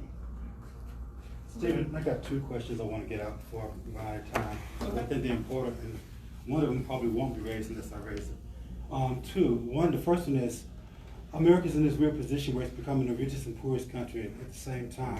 Inequality at the top of the list. More and more people are falling into poverty, low income, while the handful at the top get wealthier and wealthier. And you may have touched on that a little bit, because we did talk about living wage a while ago. But the issue of poverty is something that rarely ever gets mentioned in any political debate. For many decades, people who attempt to talk about poverty were shut down because people say, oh, you're starting a class war. There is a class war. Yeah. It's been going on forever. Oh yeah. And one side's winning, and they're winning because nobody wants to talk about the class war, right? So one question is, what role will discussions and conversations and actions regarding poverty will play in your campaign and if you become senator? That's one. The other one, another issue we've had in America since its very beginning is the issue of racism. Now, don't even think about Trump and the new white supremacists, right? Think about prior to Trump. Even when Obama was elected in 2008, and people were wanting to argue, oh, we're a post-racist society, right? Well, people can say we're a post-racist society because they knew nothing about racism and how it worked, right? And one of the litmus tests for me with any candidate is that racism is a glaring problem in our country. It always has been, way prior to Trump. Even during the Obama administration. But most candidates I encountered don't think about it. And they think about it when they're forced to, or when the question is raised, but they've never really thought about it. They never really developed any connections with the African American community. And I've had people who run for office come to me and to friends of mine and say things like, well, how can we how can we connect with the African American community? I said, if you're running for office, and you ask me that question now, don't run for office. Get out of the race, figure out how to do that, then run later. Right? So I want you to respond to those two problems, or how do you deal with those? Well, I mean, those are actually issues that I've thought a lot about. Not just racial issues, but gender issues. Yeah. I mean, even down to an application, when you go to fill out, when you go to get a job, race and gender aren't supposed to be a factor in it. So why are they questions on the applications? In everything you do, if it's not supposed to be a factor, then why is it an asked question? I mean, if you look at Europe, they're going to say, what race are you? Oh, I'm Italian, or I'm French, or I'm English. You come to America and it's like, oh, I'm black or I'm white. Why isn't there just an American race? I mean, obviously we're going to be all different colors, but. Well, in applications, they say they have to ask that information for some kind of other government agency that, So that then it comes out it's about funding certain programs and stuff, but probably employers are using it for nefarious reasons. Think about going along with what Arnold says. Think about how you would explain to people the income inequality that exists. A brief little history. How did we get to where we are, and how come we have this income, this inequality at such a high level? Why can't we narrow the gap? Then make proposals as to here's what needs to be done to narrow the gap. I mean, Well, isn't it because they kept cutting taxes on the rich? I mean, Isn't that they're. true? He just has to answer the question tonight. I'm just saying, I mean, I'm income getting- inequality should be near the top of your list. This class Yeah. struggle should be near the top of your list. Climate change, Medicare for all. Those are at least 4 items that should be at the top of your list. And I'm sure nobody talks about poverty.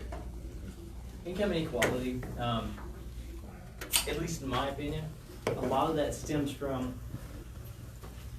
the difference between production versus capital gains. I don't know, do you know how they're taxed as far as capital gains are taxed versus income? Or well, whatnot? I have an idea, but I People don't don't think. have a lot of capital gains. Working on it though. Well, I mean, basically, Yeah. I think it's. if income, you're gonna get taxed, depending on how much you make, up to 40%. Capital gains, you're gonna get taxed up to a maximum of 20%. The problem with that is, Wait, really? yeah, That's backwards. yeah, it's very backwards, and that's because income is production based. You're either creating something or you're doing something. There is actual work that goes into it, and there's value there, but it's being taxed heavier than capital gains, where capital gains is just money you get for having your name written on the right piece of paper. I mean, that's basically what it is. It's an ownership sort of thing, and that needs to be taxed heavier, and income needs to be taxed, less. Sounds I mean, reasonable. production has a value in itself, and creation has a value in itself, and capital gains doesn't. I mean, if it's just free money that we're giving to people, then they should be open. Well, I mean, they're not going to be open to giving up a percentage of that is going to be fair to everybody, but we need to take that percentage that's fair to everybody, because, I mean, if they're going to be allowed to be greedy, then they're going to be greedy, and they're going to be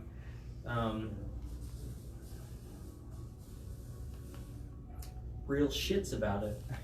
So that sounds like Bernie Sanders, and you can say, just to simplify it, I'm a Bernie Sanders Democrat on tax policy, on economic policy. I'm with Bernie. You That's could true. say That's that true. if you wanted to. I mean, I try to. I don't know if that message gets across as much. It's Well, hard to say simple. when you're talking on It social communicates a lot. media. Because Sure. that's all he talks about. That's his only issue. That's true, because you're like, there's something we want from you, right? Like, we're not sure if we can get it, but what we really want is somebody to go on stage and say, like, I'm a Bernie Sanders Democrat, and I'm going to kick your ass on War and Peace. Like, I'm not going to talk about what? on War and Peace. War and Peace. Yeah, I mean, that's what we want. And Medicare for all. Yeah, and well, the Bernie Sanders is covered by that. But yes, absolutely. I'm sorry, I just walked in. But by all means. On that, if you step in a place like Kentucky and you say, I like Bernie Sanders, are you gonna win? Yes, You lean he towards got Bernie half, Sanders. don't He got forget, half half of the the vote. By 2,200 votes. Yes. So He got Don't 50%. forget that. It's going to take several million things more than just agreeing with Bernie Sanders. But yeah, like that's not a Everybody problem. seems to forget that part. Yeah, the 80% of people in the middle are the people who are. He lost Lexington and Louisville, but he won most of the rural areas. Yeah. He lost by 2,200 votes, and neither one of them got 50% of a majority. And But yes, I don't think you that's have what to the mention closed I'm a Bernie primary. Sanders Democrat or a Bernie Crat or whatever, but you can talk about the things that Bernie talks about. Yeah. In the way he talks about it, in the style he talks about it, different accent and all that, and you know how that presentation would be different because you're not him, but there needs to be a consistent message, explaining like he explains. You know, if you've heard one of his speeches, you've heard all of his speeches pretty much, right? Yeah. Just find That puts your opponents. platform cards. That puts your opponents on. Bam, bam, bam, bam. They're going to have they'll choose to respond, which will be a mistake on their part, or they'll be asked to respond, and they'll have to tap dance this thing pretty well. But you don't have to say I'm a Bernie Crat or whatever, but you can support his policies. Your style can be like his. Yeah. You know, if I was advising anyone like you or whomever it might be, I would say you want to be as much like Bernie as possible.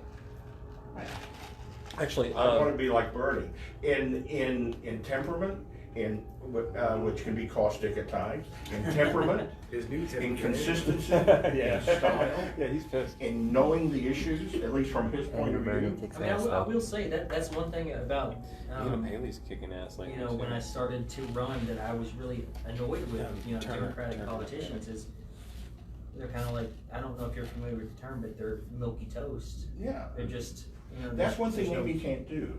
You see, They're but you can Republican-like. do it. That's one thing she can't do. Policy of She it. doesn't. There's no one Actually, she if- can model herself after. If I could just borrow for a second. Progressives, or that we would probably find acceptable. Well, now that we're getting down to the nitty gritty, and I understand you got to go, there's something that I wanted you to hear because he told me this before. Why don't you tell us how much money you've already brought in? Because a lot of people in this room were candidates. I brought in so far, the campaign's brought in around $15,000. I mean, it's definitely a lot less than McGrath, but No.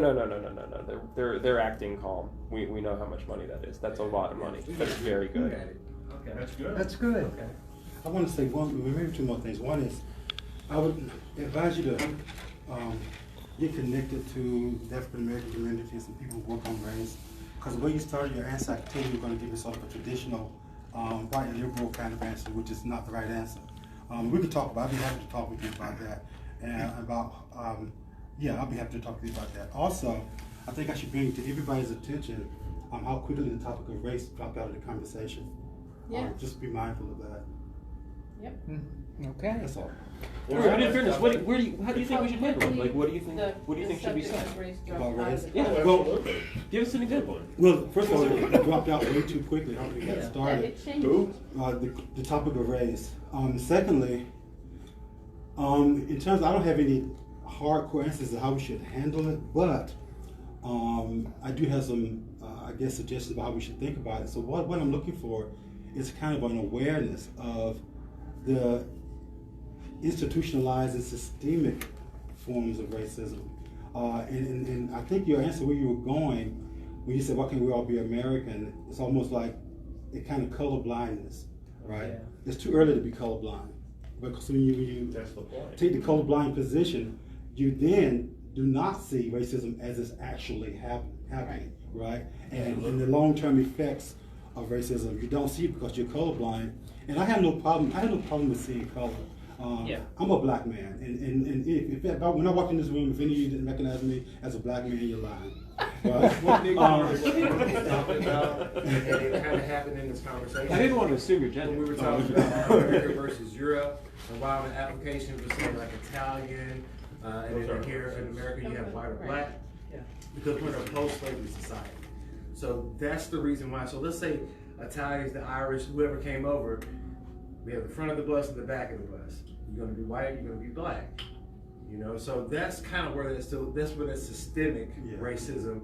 So even when it's on an application that's white or black, it's still kind of a racist gesture because there's no such thing as white or black. Yeah. But what happens is there is a kind Need a of re-education. yeah, I mean, a lot of work needs to be done on that. There's a kind of color line where on the basis of your color you're allowed to stand on one side or the other, and then the discrimination takes place once you're placed on a particular side of the color line, and that happens across the board. That happens even in our education, right? So if you read American history, the textbooks sort of give a gesture to slavery. There's this incidental moment in American history. You get a paragraph or two, right? But no real understanding of what that institution was like and what it did to black people and the long-term trauma, how it still affects us, right? And there's so much to say about race. You can't possibly say it all in one meeting. But it takes a long time to learn, right? Because we're in a society where we've been miseducated for a long time and been in denial for a long time. It takes years to learn how to think about race. And being a black person who always had to deal with it, I'm still learning more and more about how racism, how race works. And it takes a long time. This is why I told you, I said to those other candidates, that you should probably not run and spend some time going back and getting familiar with the African American community and learning about race and things like that before you run, because it really takes years. This is everybody has to start somewhere. I'll just throw out a caveat. I feel like one reason why is because Democrats feel like that once they get into the general, they automatically have the African American. They do, yeah, that's right. So they don't really have to address it. Daniel Cameron's gonna fuck that up, and I'm actually looking forward to that part. Like, it's like it was really funny at Fancy Farm watching all these people look at Daniel Cameron going like, he's still racist, and I'm like, no, just stop. Anyway, sorry. But I'll be willing to talk with you more if you're willing to learn about this issue.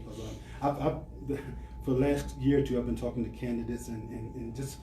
One before the primary in the fall, I just had to call him out on it. He got pretty upset. He was one of our gubernatorial candidates. But I called him out on something. He got upset. He wasn't willing to learn. Whereas I talked to another gubernatorial candidate about the same issue, and he showed more willingness to learn. He knew that he had some blind spots, and he was willing to learn. The other guy sort of went up in a huff. I'm dying to know. Give me the initial. The guy that didn't want to listen. Yeah. AE. Yeah. That's who I was thinking. Well, I love it when I'm right about people. All right, so far, you're my favorite Democrat for Senate. Yeah. Well, I'm not. This place is open all night, and I am not in any rush. I'm going to keep this dude here till he gets through his whole platform. So y'all do what you want to do. The Democratic Party are you attracted to? I believe what makes me a Democrat is justice, first and foremost, equality. Something that a Republican couldn't say. Something that a Republican They couldn't can say say. the same things, honestly. Right. Yeah. They'll say it. They all say the answer. Check your history. I believe I'm for the working class. I mean, I don't think It's not Republicans might be able to say that. I'm not sure. But, Yeah, they Well, do. yeah, I think that's I'm what for Trump good ran things and on. against bad things. yeah, but he's not working class Doesn't himself. matter. That's what he's told everybody he was. right. It doesn't As a matter. registered Fake Republican all my life, Yeah. I will tell you the Republican Party. Talking about Trump was is going in completely that? crapped 'Cause out. Now I voted for Clinton, favorite person to know. But I'm a North Carolina resident. As soon as I vote for Dan McCready, if the House doesn't, I'm very, very strict on the rules. But if the House closes before the election, we've got a special election in September. If the House closes, I'm selling my house there, moving here. If the House closes, I can't vote for them. But moving here before the House closes to get McConnell out. Good, thank you. But registered Republican all my life. You do not like me. And capital gains, I'll argue up and down what you said. Yeah. But that's a different points of view. Yeah. Capital creates jobs. Yeah. And so to mix up, you're speaking about stock purchases and all that. To break up what capital gains is the intelligent way to go. But as soon as you mention capital gains, all of a sudden, the people with the money, the campaign finance, Oh, you out? all of a sudden that comes down. So, but the Good seeing you, Republicans man. have turned everybody off. Republicans are more socialist than Russians. I mean, how much tax does Amazon pay? I'll get rid of it later, but have another if you want. You know, and how long is the list of people who are, how much tax does Trump pay? That's an interesting question. Nobody knows.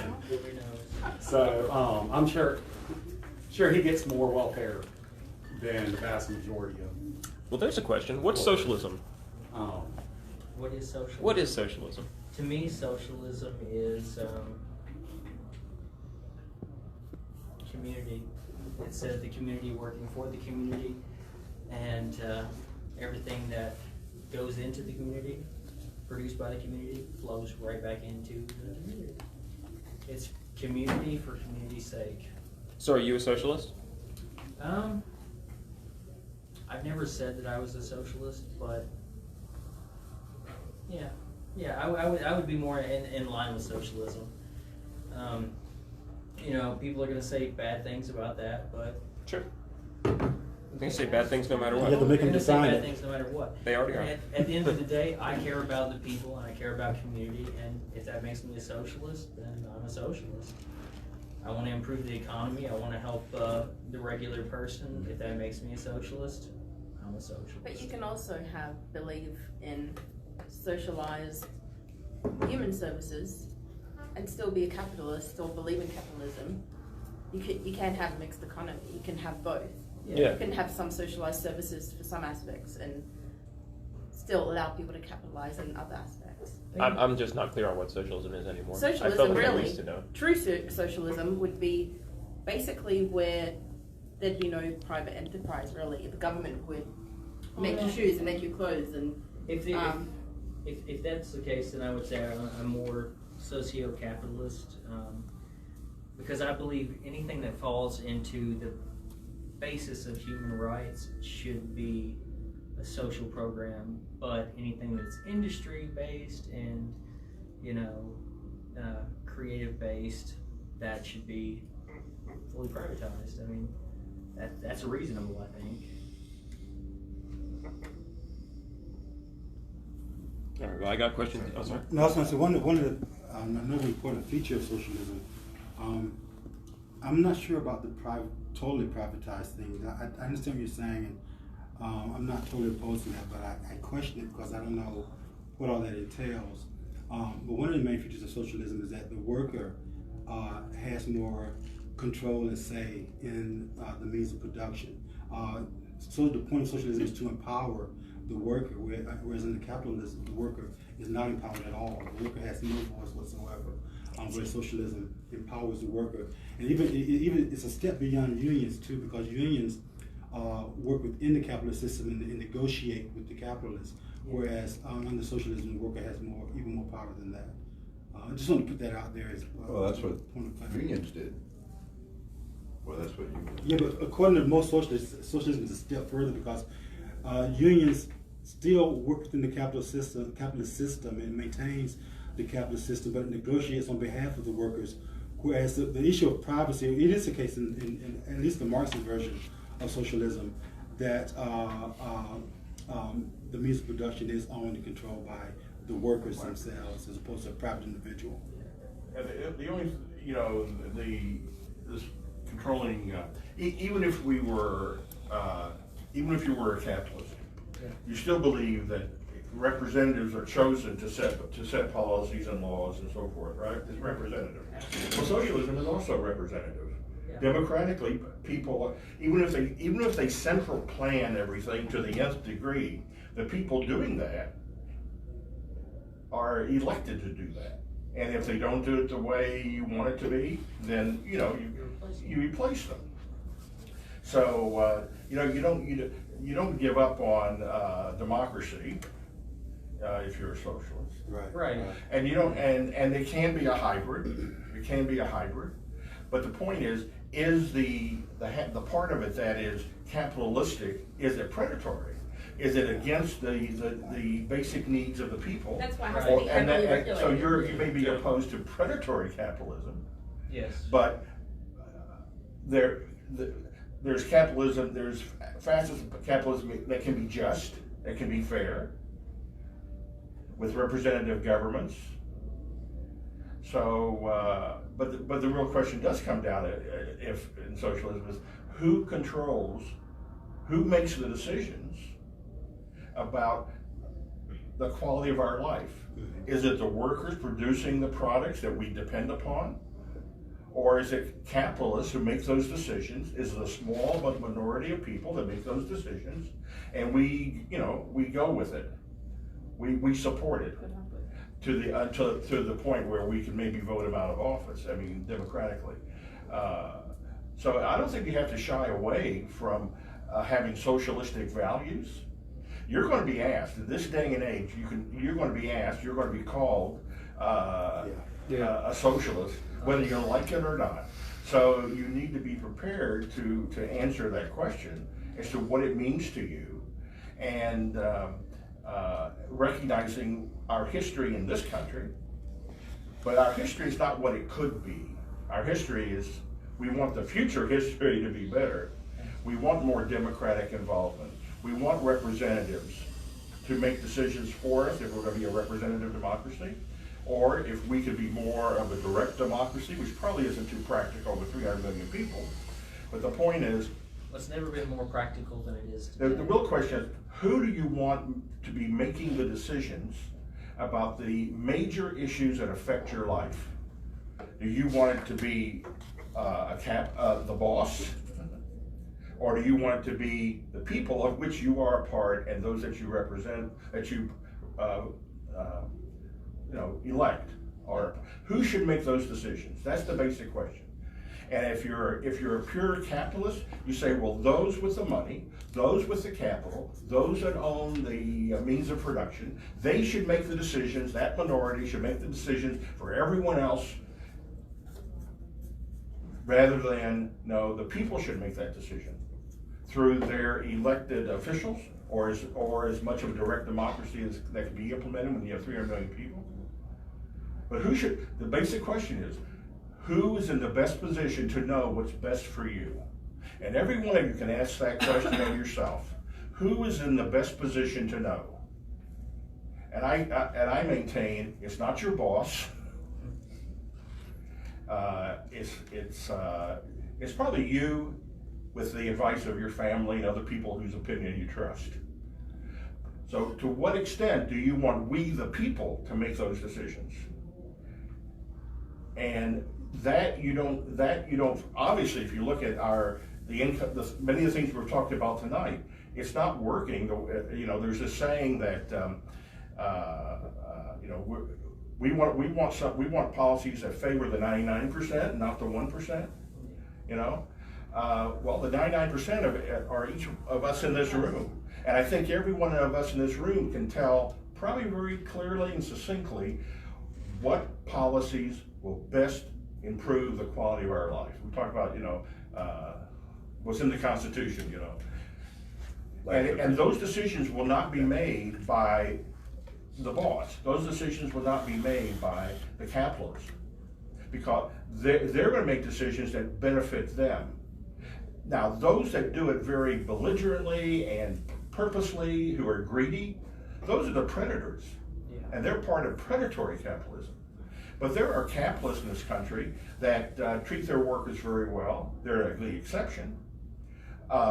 They receive the bulk of the profits. They receive the fruit of the labor of their workers, more so than the workers do, but they're fairer about it. They're more just about it. Right. It's not to appease stockholders. It's not to pay them hundreds of $1 millions in salary. So each of you, ask yourself the question: who can best decide? I mean, that's why who can best decide what is best for you? And I doubt that any of you will say, it's my boss. Well, If you are, you can raise your hand right now and we get it recorded on camera. I was gonna say Amy McGrath. What ends up happening, let's say he gets elected, he goes in, he's for the people, and then some years down the road, the lobbyists start. It's the boss guy just becomes a lobbyist. There are lobbyists that lobby for social good. I know. Matter of fact, when you talk about, lobbyists and political action committees and all this, you may have noticed that most of the Democrats, at least in the state level, when they say they don't take PAC money, they say, we don't take corporate PAC money. Yeah. Okay, there's about 5 different definitions of a PAC, corporate being one of them. Yeah. But they will take PAC money from other special interest groups if that money's being spent for the greater good. Like they'll take money from labor unions. They'll take money from educational organizations. I mean, yeah. So, but the real question, Mr. Voter, who can best make the decisions? What is best for your family? And I don't think there'll be a single person who'll say, "Oh no, I think the guy I work for is totally adequate, more so than I am, to make all the decisions that affect my well-being and that of my family and that of the society, the greater society." Or an elected official. And that's why you shouldn't be held hostage to an employer or a job that you hate. That's capitalism. Just to keep health insurance. Yeah, absolutely. Absolutely. Preach. Yeah. So I gotta ask, because there's two pieces of this rhetoric that don't quite match up to me. So we're talking about socialism, we're talking about protections, we're talking about protections for workers and lower level voters to make sure that all the power is not concentrated at the top, right? Mm. That would seem to me to be a pro-electoral college argument, right? Because isn't that exactly what the electoral college is about? Is to make sure that the large population centers don't just run the country the way they want to. I mean, to a degree, it can mean that. That was a small part of it. I mean, if you break it down to just everybody having the same say with the voice, like my voice is just as valuable as your voice, then everybody has the same value put on their vote. And that's not what the Electoral College does. I mean, Well, do you think every state should have 2 senators? I mean, does California deserve more senators than New Hampshire? Rhode Island has gone too far this time. Or Montana? I mean, nobody lives in these states. 8. Yes. Why do they get to have 2 electoral college senators? roads. And Texas gets 2. Yeah. Does that seem fair to you? We Well, have that's why I about left Texas. 6 million people in Kentucky. So yes. I don't think so. I think we should do it like. But we get like 2 the senators. Congress. All right, what if you're asked about that? Why should Kentucky have 2 senators while California, that has, well, at least, 20 times the population of Kentucky, why should they also get 2 senators? well, I mean, they balance that with the House. The House is supposed to be based on population, whereas the Senate is just based on the number. Well, no, you're defining the system, We but know why that, should, the but question is, why why should it should be it? that way? Should you be in favor of changing it? If you could. You can't change it, but you could be asked to I mean, support. back in when Now, we were- whether or not you should, the Constitution says this is how it is, unless you're gonna change the Constitution, which is extremely difficult to do. Well, that gets back to what you were talking about direct democracy before, because it was a lot easier to change the Constitution when you only had to get 3/4 of 13 states. Right. Now you got to get, what, 37? That's Are Well, you I'm familiar saying with it's the 10%. debates that went on that created the Senate and the House and why they're I know very well how it came about. Okay. I wouldn't be talking about it if I didn't. But I'm not suggesting we change it. Because I know the difficulty. I mean, there are constitutional amendments that have been out there floating around for over 100 years that have never been ratified. Well, and the one that was ratified the quickest was like in 6 months, or around 6 months, and that was to give 18-year-olds a right to vote during the Vietnam era. All the others it takes years and years because each state legislature has to pass. 3/4 of the states have to approve whatever the House and the Senate say is an amendment. That's 2/3 of them. So you need more than a supermajority of the House, more than a supermajority of the Senate before it ever even gets to the states. And then you got to have 3/4 of the states, not by popular vote, but by their legislators passing it. Yeah, and then the ERA died on the table, and meanwhile we accidentally passed an amendment during our lifetime. So I think that is a sign of a broken system. You got to put it there. You know, there's no doubt the system has flaws. There's no doubt it could be improved. I don't think that's the basis for a senatorial campaign necessarily. There's so many more important things, but you know, Jeff raised it as how this other discussion somehow fitted into that. But there's a fallacy in that system. But that's what was chosen back when we had 13, right? Yeah. 13 colonies. And Well, much 15 smaller. here, but yeah. And then as we got bigger, all the population was moved, you know, became centralized into cities more so. Yeah. I mean that whole thing was part of the reason for the Civil War and people wanting to have their economy worked by people other than themselves. And as part of the study, the Great Compromise. But the point is, those aren't things to campaign on. Those things you might be asked about. But the major issues you will be asked about. Matter of fact, that's probably the only thing you're going to be asked about, unless your opponent tries to pin you down. And you have to be prepared to explain if you're a capitalist, if you're opposed to predatory capitalism, or whatever word you want to use. There's other ways of phrasing it. That's my phrase for it. Or are you more of a, nowadays you'll be asked if you're a socialist. You'll be pinned as a socialist because you're a Democrat. That's going to happen. You can bet Mitch McConnell's going to do that. He's already done it. Yeah, sure. He's already done it.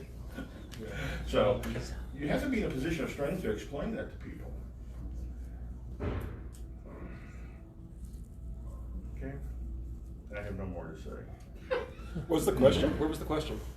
I didn't have a question. Oh, okay. I think we started with the Electoral College. There's a lot of things to, as Arnold was saying, it's hard to be a candidate. And it may very well take years of study before someone is really ready. I'm not saying you're not ready. I'm just saying it's not easy. Oh, yeah. And how you finesse people who are out to get you. Because you're a member of the Democratic Party. And most of the major things that you're in favor of, that you'd like to see happen, most Democrats are not for. All right, before we get to, I'm going to start passing a piggy bank around. So, for events and how do you for navigate students. those waters as a freshman senator? I mean, you have a certain level of influence. You have one vote. Yes. That's all right. It's completely unfair. Well, Hey, But sure. Yeah. Anybody want some pizza? that's the big picture. I'll take a piece. I guess this fellow would. Why is it I can do a better job than my vote? What am I going to do socialism. to make me a better choice? Than you, Mr. Roder? All right. Because that's your stump speech. yeah, yeah.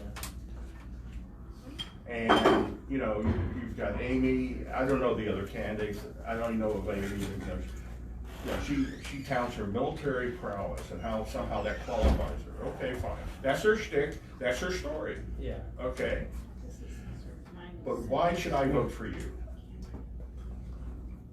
Because everybody's gonna vote, well, except those who are gonna vote Democrat or Republican no matter what. I'll try to eat a piece of pizza. I've got this. Most, especially the younger people, they're going to be asking those questions because most of them are independent, and they lean to the left. Most of the younger from the millennials. Are you a millennial? You're a millennial. Absolutely. An older millennial, but you're a millennial. Those are the questions you're asking. Yeah. By running, isn't it? I mean, that's why I started running. I understand. Because I didn't have anybody, Absolutely. you know, So they're going to ask address you, these things. why do you deserve my vote? All for one and one for all. I shall. I do. I mean, that's, Do you have a stump speech? Well, well, he's start working on it, I'm sure. It depends on how you say a stump speech. I mean, Well, if you Well, you're were, gonna be if you were making- gonna stand up in front of us, what Yeah. would you, I mean, you wouldn't just write everything down like you did and then kind of go through it. Yeah, You'd people have want a little bit of speech. showmanship. no, I get that. This was just more. I think this is an informal setting, really. Well, I know, but I mean, that's what I'm But asking. his sleeves are rolled up. He's ready to stand on a pile of debris.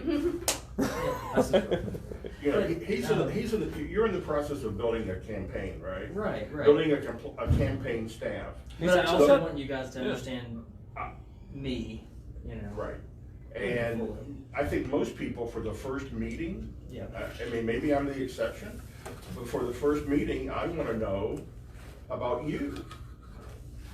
How are you gonna make my life better? What major policies will be important to me and my family? And to society in general? And there's probably 4 or 5 big items, big ticket items. Yeah. Right? And that'll be part of your stump speech. And get it down to 4 or 5. Yeah. Why are you declaring in July of 2019 for a race that's next year? I mean, I actually declared in Why so early? 2017. It's pretty early. Yeah, I declared as soon as I don't know. I woke up one day and I was like, Where are the you problem. from? Where are you from? Madisonville, Kentucky. Which is where? Madisonville? It's not in the 6th district. So It's not in the western 6th here. district. West Basically, and it's south. about 2 hours north of Nashville. It's in western Oh. Kentucky, yeah. Yeah. Bowling Greenish. Oh, all right. It's a nice town. It's far west from Bowling Green. From what I remember, you're Yeah. west enough to consider me living in the eastern Kentucky, so. You're in Louisville? Yeah. Yeah. That's pretty That's west. what he told me last time. Yeah, yeah. We consider you all east. I mean, Wow. You wait till you see my house. Damn. where I'm at, we consider. I think Bowling Green's still kind of. Bowling Green's like the line of western Kentucky. Yeah. To the east and. You're to the east of Bowling Green, right? Or Yeah, you're to the that's west? always the dice are You're to the west of Bowling Green. Yeah. You're on the river? No. Not exactly. I'm Maybe about. next year. No, he's right to start this year. Between Bowling Green and. It's just not usually done. Yeah. You know Hopkinsville? Well, I know Hopkinsville, I know Madisonville. Evansville, Indiana. I just haven't been out, I really don't know where those cities are. Okay, well, I mean, it's Oh, okay. I mean, I should. It's just Well, I'll show you around line, and show you I guess. the It runs from inside bowling. This is Nashville all done, but and to Nashville, Hopkinsville. Tennessee? yeah. Nashville, Tennessee. Runs up to Hopkinsville or Clarksville, Tennessee. Hopkinsville, Kentucky. Madisonville, Kentucky. Evansville, Indiana. But look, realize, once you start getting press interviews, Yeah. you can bet every dollar you got on you, the first question's gonna be, why are you running for office? Yep. Yeah. And you can go Second question's gonna be, aspirational, or you can go. why are you a better candidate than other Democrats that 10 are minutes about running? nothing. Mm-hmm. That's the 2 standard styles of the candidates. You either You gotta have talk good about answers. nothing, or you say the same Those thing are over and over good, again. those are very important questions. And And maybe you'll have to just craft personal. a speech, an answer that you Yeah. memorized, and, you say it enough times, pretty soon it becomes second nature. But then it gets boring. But that's what people wanna know, at least right out of the gate. And then if you gain some traction, hopefully there'll be hundreds of meetings you'll have to attend for a statewide election. Well, this is already a lot of attention. $15,000 is more than the 4 of us combined. But that dude was from Waco, right? Washington Post. There's the amount of attention it focused on this race already is just berserk. This Well, is like compared to August 5 2019. I don't really ever, but, Yeah, no, you really stuck your head in the hornet's nest. I'm really impressed. Running for a statewide office against McConnell, I mean, that takes a lot of guts. And money. And it's This easy. brings up another issue, which is that we've seen with McConnell, we've seen with Bevin, and we saw with Twitter yesterday. You're signing up to put up with a whole just tidal wave of human horseshit. Like, what makes you want to stand up in front of this much hatred? I mean, Yeah. somebody's gonna do it. Why not? I mean, Can you it do doesn't it? affect I me. mean, do you have to keep working, or can you do this full time? I can do this full time. Right now, because of what I have going on with Walgreens, my attorneys have asked me to keep working because of, leverage. Okay, so you can't do this full time. No, I still do this full time You know, anyway. Okay. You're running in what is, other than the presidential election, Yeah. probably the most viewed election in the country, running against McConnell. Reuben Supreme is very seriously considering running in this the most election. visible. Uh-huh. I mean, Perfectly this serious. is a tough nut to crack right out of the gate. So I admire you for doing it. Shows moxie. But And then you're gonna get a lot of pushback from the Democrats as well. Oh yeah. They're insane. Oh yeah. Tell them about the Holocaust thing. And you're not going to get any help from them. No help. Yeah, I don't know where the troll is who it is or where they're from, but were they calling me a Holocaust denier? Or? Yeah, somebody tried to shut this venue down because they said that he's friends with somebody who's a Holocaust denier. Where was that done at? On Twitter or something? Oh yeah. There was a whole Twitter flamestorm yesterday because somebody's gotten into the head that he denied the Holocaust. By the way, do you deny the Holocaust? I don't deny it. Yeah, How do you Yeah. Is it wrong? Is it wrong to be friends with somebody who's a Holocaust denier? I mean, As a Christian, and I know that The goes guy they're bad, talking about y'all are doesn't even deny the Holocaust, though. but as a Christian, I'm supposed to be friends with everybody. Yeah. As a good man, I'm supposed to be friends with everybody. Yeah. Now, if somebody's a Holocaust survivor, I should Denier. Survivor or Denier. Yeah, sorry. I have aphasia. I'm an Oh. I died, came back to life, so words get a little bit mixed up. So I've been dead for 30 minutes. And, Wow. so as a Holocaust denier, if I have a friend who's that, I will speak out to them, but it's right in the Bible. Now, preachers who are paid against Jesus' word will tell you they won't bring this up. But as a Christian, you're supposed to say, hey, I disagree with that. You bring it up one time, you tell them you think it's wrong, and then you let it go. And so if you happen to be friends with a Holocaust denier, then you say, hey, Where it he's a stems friend from. of mine. I'm pretty sure he's not. Where it stems from is a guy named Ron Harrell. He works for my campaign. He does a bunch of different things. He sets up appointments for me. He builds websites, whatever I really need him to do, he just does it. He liked a page of, I don't know, some sort of. It was some pretty sort of- freaky. Probably. Yeah. No, It was it was like so he knows a person who liked the wrong Facebook page is where this nonsense comes from. Yeah, Oh, and wow. it's, Yeah. This is the left. This is the left. yeah. That's what's Why are we signing up to put up with this? Is my real question. I guess I'm asking all of us, but like Because he why? cares enough about making the changes that need to be Yeah. made. I don't really. I think people can say what they want to about me, and it's not really going to affect me. I don't know. I'm just going to keep speaking the truth, Mm. and keep speaking it, and keep speaking it, and they can say whatever they want. And I mean, I don't. I'm not going to say I'm like bulletproof against what people say against me, because I know that it affects how other people perceive me. But I really don't care what they want to say. They can say whatever they want, and I'm still going to be running the race. No one's going to disrespect you for having, about speaking the truth as you see it. Yeah. Having values that most people agree with. And if you're ever attacked, for whatever the name is, Holocaust denier or whatever it is, you deflect from it. You say, I'm not even going to go there. Let me tell you what I'm all about. Let me tell you what I'm going to do for you if elected. And you go off that way. You don't want even to acknowledge these people exist. You certainly don't want to give them any airtime or respond to them, because that just further ignites. They have an agenda. That's why I don't like. They're blocked. I don't see what they say. I don't know what they say. Well, you'll hear about it. But I hear about it. You'll hear about it. People working with you. Yeah. You'll be asked about it You'll be asked about it on the press. The good thing about having, or at least being genuine in your arguments is, when this stuff comes to you, you can just say, hey, it's bullshit. And you can obviously cite why it's bullshit. Give reference to it, like, hey, okay, I'm not a Holocaust denier. That what they're saying is, the guy that works on my campaign liked a page, boom, and they blow it out of proportion. Or I wouldn't even go there. I wouldn't even go there. No, That's one theory. You just wasted 10 seconds. You could have been talking about Don't spend your Medicare limited for time. all. Turn it to that. So don't even address Don't it. even. Don't even address- No, say, change the you know, subject to I'm here tonight to tell you What why I I'm can running do for for you. office, who I am, why you should vote for me. Here's my platform or whatever. right.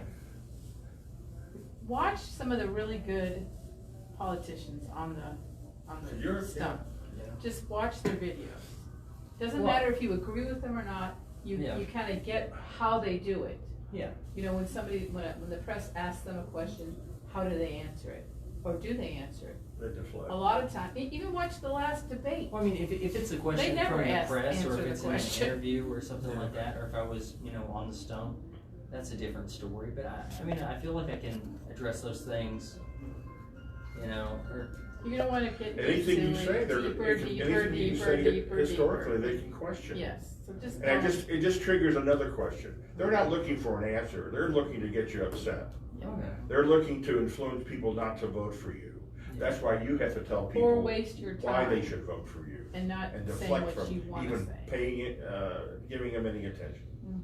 Just don't even go there. So Then we're gonna go there. it's better to just have the person say that I'm a Holocaust denier. Just That's say, one theory. I'm not. They're gonna say it anyway. Well, You that's can't it's the refute question of it, no. engagement. Like, okay, as you get further into the You said you're not campaign, even when gonna know people about Twitter it. you, Well, are you going to write them back?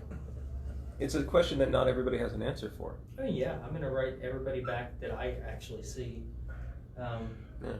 I mean, I know that's like a big thing, but I think that's something that everybody should be doing already. So if somebody engages you on Twitter over something that's, in fairness, fulminating stupidity, you're still going to give them the grace of an answer.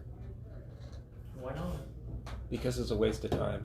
But I agree with you, and I agree with you very much on this. But it's only one theory, and they're representing the other theory, and I think there's a lot to be said for both. You're going to find out late going into it more and more and more and more and more. So You're I'll not gonna address have time people for all that have an actual something to say and just ignore the. You can refer If them that's to not your me. web page or your website or whatever, or send them some information in the mail or by email, or I can send you this, I can give you this information. I'd rather talk about this, let's talk about that, da-da-da-da-da-da. Okay. You need to control where the conversation is going, so that they're listening to what you are gonna do for us. Basically, you want to dictate the conversation and the direction of it, and don't let them force a narrative onto you. Gotcha.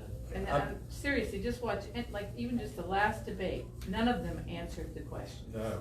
They all said, well, let me tell you about what I can do about this. Yeah. And it's disgusting. And it's disgusting. It's also amazing. It's Like, have you ever disgusting, seen and it's Jeff going to do a cause the debate? revolution that our children are going to face. No, I mean, Because right now we're subsidizing drugs that are now. Sorry about that. I came off the interstate with a flat tire. So, what are you on? yeah. No, and that was. I was like, oh my gosh. As soon as I sat down, I said that was probably. How do you address the opioid? But we're subsidizing these drugs, the creation of these drugs. I pay $3, but $600 the federal government pays to the makers of Xarelto. Right.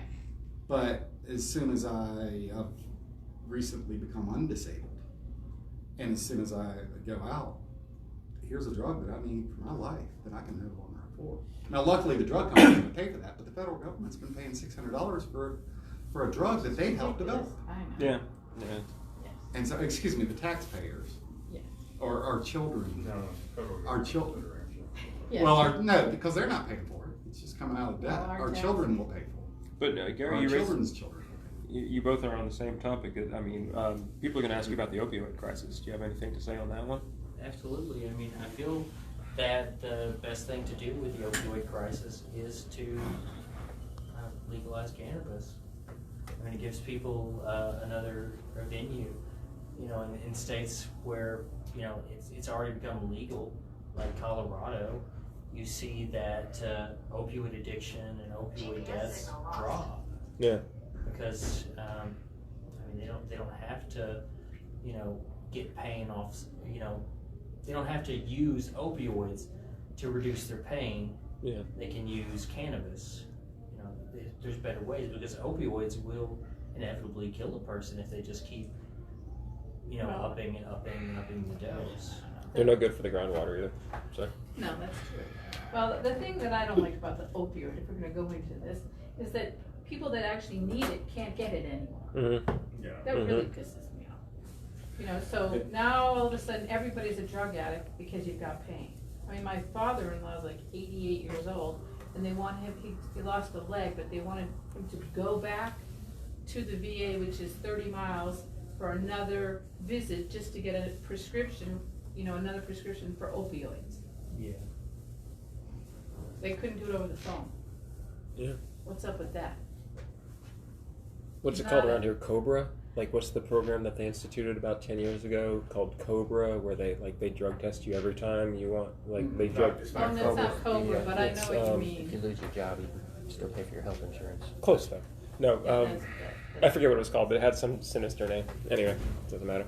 I mean, especially in Kentucky, It's so- Or do you believe it should be between the doctor and the patient, whether an opioid or an addictive drug is prescribed or not? Absolutely. Should the government step in to make sure that's the case? No? Oh, okay. And what about India? But how about the distribution of those drugs in quantities which aren't, reasonable? Should that be controlled? Why is it that Owsley County or whatever it is needs 3 million pills of OxyContin every month? Yeah. I mean, should that be controlled? Yep. Where's Owsley County? It's like this is East of obscure here. as Yeah. imagine. Well, when they No, first it's in started, Eastern you Kentucky. read No, the whole, any they just, county, they don't. any county. Yeah. Any Worst county in America. Yep. I mean, you have to control the distribution. I don't think you should control the doctor and the patient. There will be some corrupt doctors who can be influenced to prescribe when they shouldn't. Oh, yeah. I mean, that's a whole nother issue. But I don't think the government, most people, if you go see a doctor, you go hoping he has a fix for your problem and you will follow his advice. Yeah. Now, you may second guess him and get a second opinion. So I don't think the government wants to step in between them, unless the healthcare system is all government run, then that's another story. But the point being is, it's the manufacturer, it's the distributor, where the government can step in. The government can also step in the negotiation of prices. Right. We've done that 100 times in our history, with price controls. But OxyContin problem came from the drug makers coming out with a drug that was not addictive. So that's where the problem stems, is that if you leave it all up to the manufacturers and you leave it all up to the elected officials, then you end up with these drugs that aren't addictive that everybody becomes addicted to. Because the lawmakers control so much. And then you've got the bureaucrats who control so much. And the individuals and the science never comes I think through. you're saying it's a systemic problem. Yeah. I'm going to disagree a little bit, just because a painkiller Part of the is system, addictive in and that's direct the proportion to its effectiveness. Exactly as effective a painkiller is exactly as addictive it is, because human beings are in pain. I love OxyContin. There you are. Probably because you're in pain from dying for 30 minutes. It's a real thing. They would not get it. Yeah, see, then there's that. So, But because that- it is that whole addictive. thing's so Yeah, big. it sure is. It sure is. But OxyContin is. They gave me tramadol. It which is just as addictive. I've heard on your Is liver. OxyContin addictive? Every painkiller is Very. addictive. Huh? Every painkiller is addictive. To some, Yeah. I don't think everybody has an addictive personality or. Some of us People are more like so than others physiology. Probably are. physical Yes. addiction's a different. Yeah. I mean, you literally get to where Right. your body needs it. Yes, Yeah. but that's, not everybody is that I was a way. nurse, by the way. So, no. Thank you. So it's We'll ruin it for the rest of us. We can't get anything for our pain. I would. Cannabis. No. If only there was a place you could find You marijuana. can't legally get that either. No, cannabis is not good for pain. It's not a. No, it's not. It's Okay. good for Yeah, certain I mean, types of pain. It Use treats pot as an excuse. it treats something that OxyContin also treats, but it does not treat pain. You're right. Yeah, skeletal pain. Mm. Now maybe different strains do something, but it will accentuate in certain people. Yeah, that's right. A friend of mine who once smoked marijuana. Well, you said you were accepting of your friends, so it's like. No, in California, there's doctors. You pay them $25, they'll give you a pot card. Yeah. Well, that's And now it's 100%. I just moved from there last year. It's 100% legal. Yeah. So it doesn't matter if it's medical or recreation. There's storefronts now. They're usually in the back of the storefront. You go in, there's an armed guard, show them your ID. 5 minutes later, you're walking out with whatever you want to walk out with. But before even in the places where they just say medical is legal, all you have to do if you had a pot store is just put a sign up there that says medical. Now you're legal. Because it's all the same thing. However you want to, you get a doctor that prescribes it for you, big deal. If this building says it's medical marijuana, you're okay. You take down the medical sign, the cops will bust you in a minute. That's the only difference. You don't have to prove that it's medical. And the doctors, they just... Well, I wouldn't say all doctors. There are doctors, no doubt, that do that, as you suggest. Well, in California it was rampant, but if any of that's illegal, then there's ways of handling that. But it may not get handled, but there's ways of doing it if someone is so inclined. But you would be other kind of drugs like insulin, or I asked for Heparin and they said it's too expensive. Yeah. Well, in California now, it costs about $100,000 to dimes. open a pot store. Because you have to, the weed you get has to be, I don't know who does it, but it has to be certified as organic. farm. It can't have any pesticides in it and stuff. And apparently they have people that come by and test Sure it. they do. That's hilarious. That's wonderful. Sure they do. It's a It whole is. new industry, right? Huh? It's a whole new industry. Bespoke and artisanal. Yep. And cities, Yeah, they've managed like to match it's a the law prices that pretty well. it's legal in California, but every city can decide if they want Local it. option. They can't be forced to have a pot store in their city. And if they do, it has to be 500 feet away from a school or any business that's got children near it. Yay, regulation. And so most of the time they get stuck in the middle of their old industrial area. I'm a school. It's actually, hey, you know what? I was a pot smoker for 40 years, and before I moved here, I was walking right into those places, and no biggie. Yeah. Now I'm trying to get a job, so I had to quit. And that's stupid too. Why you have to take a drug test to get a job? Well, and that's when you need the And- drugs, right? I mean, No, wait, because it makes no sense, because once you, no, it doesn't make any sense. yes. Then you can, once you get it, they don't test you again. Nope. Well, they don't. Depends on I'm the not As long as you don't get sure hurt. that I It ever depends on had. the job. Well, if you're a truck Well, driver, they give you help. You work in a hospital and you'll be tested. In California, the pot card, if you get pulled over for like drunk driving, you might get a ticket because there's no machine yet that can tell you how much you've had or when you had it, like a breathalyzer. No, they have one in Colorado, and it's horrible. It's putting Okay, people well, in they jail right haven't and left. perfected it yet. No, But they have on not. the job, if you get hurt on the job, Hmm. your pot card's not saving you. If it's in your system, you get And fired. that's usually when they will drug test you. Yeah. Is after you've had an accident at work. Usually in California, if you're bleeding to death, they're gonna test you for drugs first. And if you have it in your system, then you're they'll let you bleed to death. Because now the company is not responsible. Well, then that's a company you shouldn't be working for. Well, most, But- And this is why California only gets 2 senators, my friend. a lot of it comes down to insurance requirements.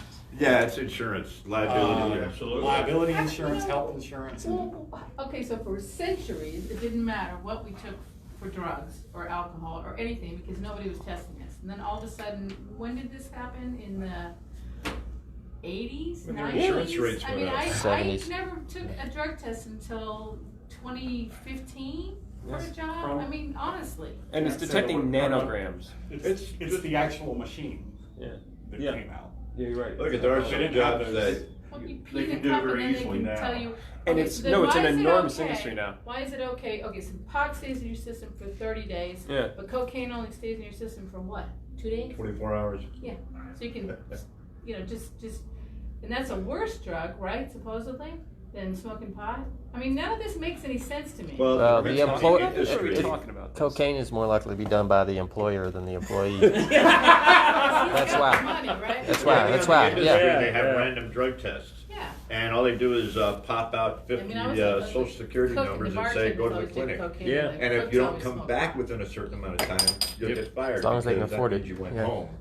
That's right. Get something to cover I up. always think ahead and fail the initial drug test. I always fail the first drug test, so therefore there's no further Lower problems. the expectations. Yeah, exactly.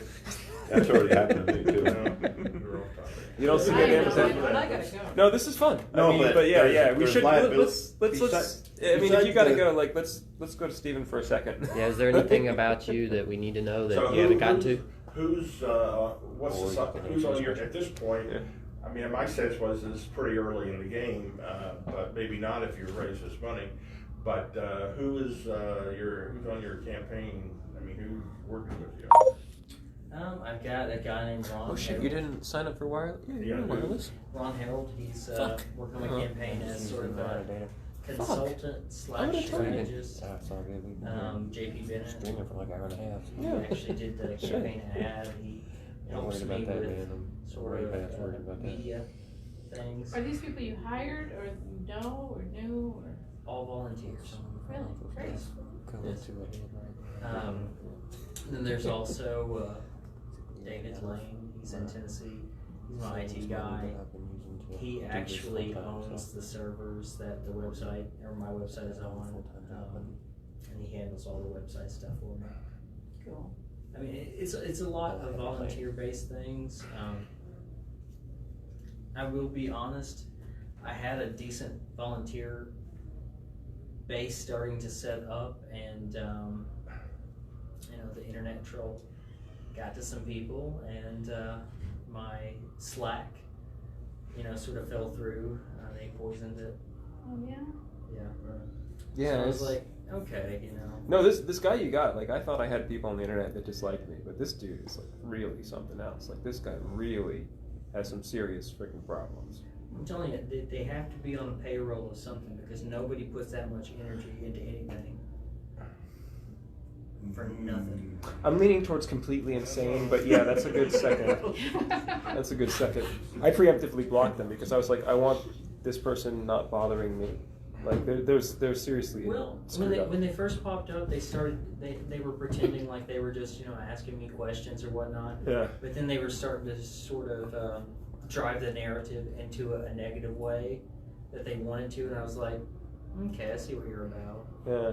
Because you run into those people, and yeah. Once that happened, I was like, okay, I'm sorry. I don't know you obviously. Did we maybe get off on the wrong foot? Did I say something that was weird to you? And no, they just went off on this weird tangent. Take those two. might want for the They KDP. ask these questions. Tell them, I'll be happy to answer your questions. I'll spend whatever time is necessary to come up with what I believe is the correct answer. Yeah. Send me your email address. I mean, that's more what I do now with Don't that do it sort of online thing. because you never. Yeah, That was a live and front of learn other sort of people. thing. Huh? That was a live and learn sort of thing. Yeah. When it came to that sort of interaction. And you probably never hear from them again. I would be Say a very direct surprised by phone that. call. They want immediate A phone call. At gratification. this point, if you've got the time, phone call Yeah, no, might be. Yeah, call me on I the mean, phone. I've said, I've honest said to to God, some like people, like, some of hey, these things need to be just addressed. give me a call. We'll talk about it. And they're like, oh, I'm not gonna call you with my telephone number. I have, kids, and I have to protect. It's garbage, but they. Yeah. But they want you to respond to some made-up Twitter name or something. They were directly grilling him on how many kids he has, and they were trying to figure out if he was lying about how many children he has. Really? Yeah. Yeah. Oh, yeah, it's probably not a Awesome. paid troll then. It's No, probably just a it was. moron. Yeah, I'm leaning towards insane. You Oh, might wow. have an angry child from a long time ago that you don't know about. I mean, That's. I'm, So you have I'm kidding. kids? I'm Are you sorry. married? I consider that I'm possibility. divorced. Did you? Yeah, you're divorced. I One do kid, have two two kids. children. one from the marriage, one from not the marriage from a long time ago. I have a 12-year-old daughter and a 5-year-old son. You know what? You represent America. There you go. I mean, Seriously, it's pretty you represent standard, America. right? Because I'm so tired of this family value thing, you know, with my third wife, you know, or whatever. Well, especially by people that don't have any family values. Exactly. Yeah. I mean, it's family value this and family value that, and the bastardization of Christianity. When Jesus was a freaking bleeding heart liberal. You know, I mean, it's that type of thing that it's really like turned, you know, it's soured life. But it's politics. It's a very sour thing. But the, you know, when that comes up, you use that. You got a little. First time I've seen it, you got a little like, well, I have a. It kind of hits. Does it hit you? Do you have kids with two different mothers, or you got a little standoffish, and it might just be because they're your children. That doesn't bother me so much. The last time it came up by that particular person, that there was actually a group of people that would, you know, talk with them, and this one guy was like, how do you expect us to vote for you if you couldn't even get your wife to stay in the marriage? And I was like, what the fuck? Really? Wow. See, now you answered that. That's very well. That's, but yeah, that's impressively shitty. That That's is like, very, even by internet standards, that's a shitty thing to say. Wow. If your campaign It's not like gains Donald any Trump is the traction, president or anything. Yeah, right? Yeah. Jesus. Wow. all campaigns, especially at the national level and even at the state level, hire these people called trackers. And the trackers will follow you around. Yeah. They'll look into your past history. I mean, their job is to dig up It's dirt. been That all campaigns do it. No matter how no matter how clean their image might be, they all do it. I've seen it. Be prepared for that. But you got to, gain some traction when you become a threat. You become a threat when they get practice. But hey, friends, thanks for watching tonight. Made the trip here to Lexington so you all can get to know Steven Cox a little bit better. Another lot of good progressives here in the room, a lot of good questions. So if you like this kind of content, share it out. Definitely appreciate it. Like and follow us on Facebook at Politics and Stuff.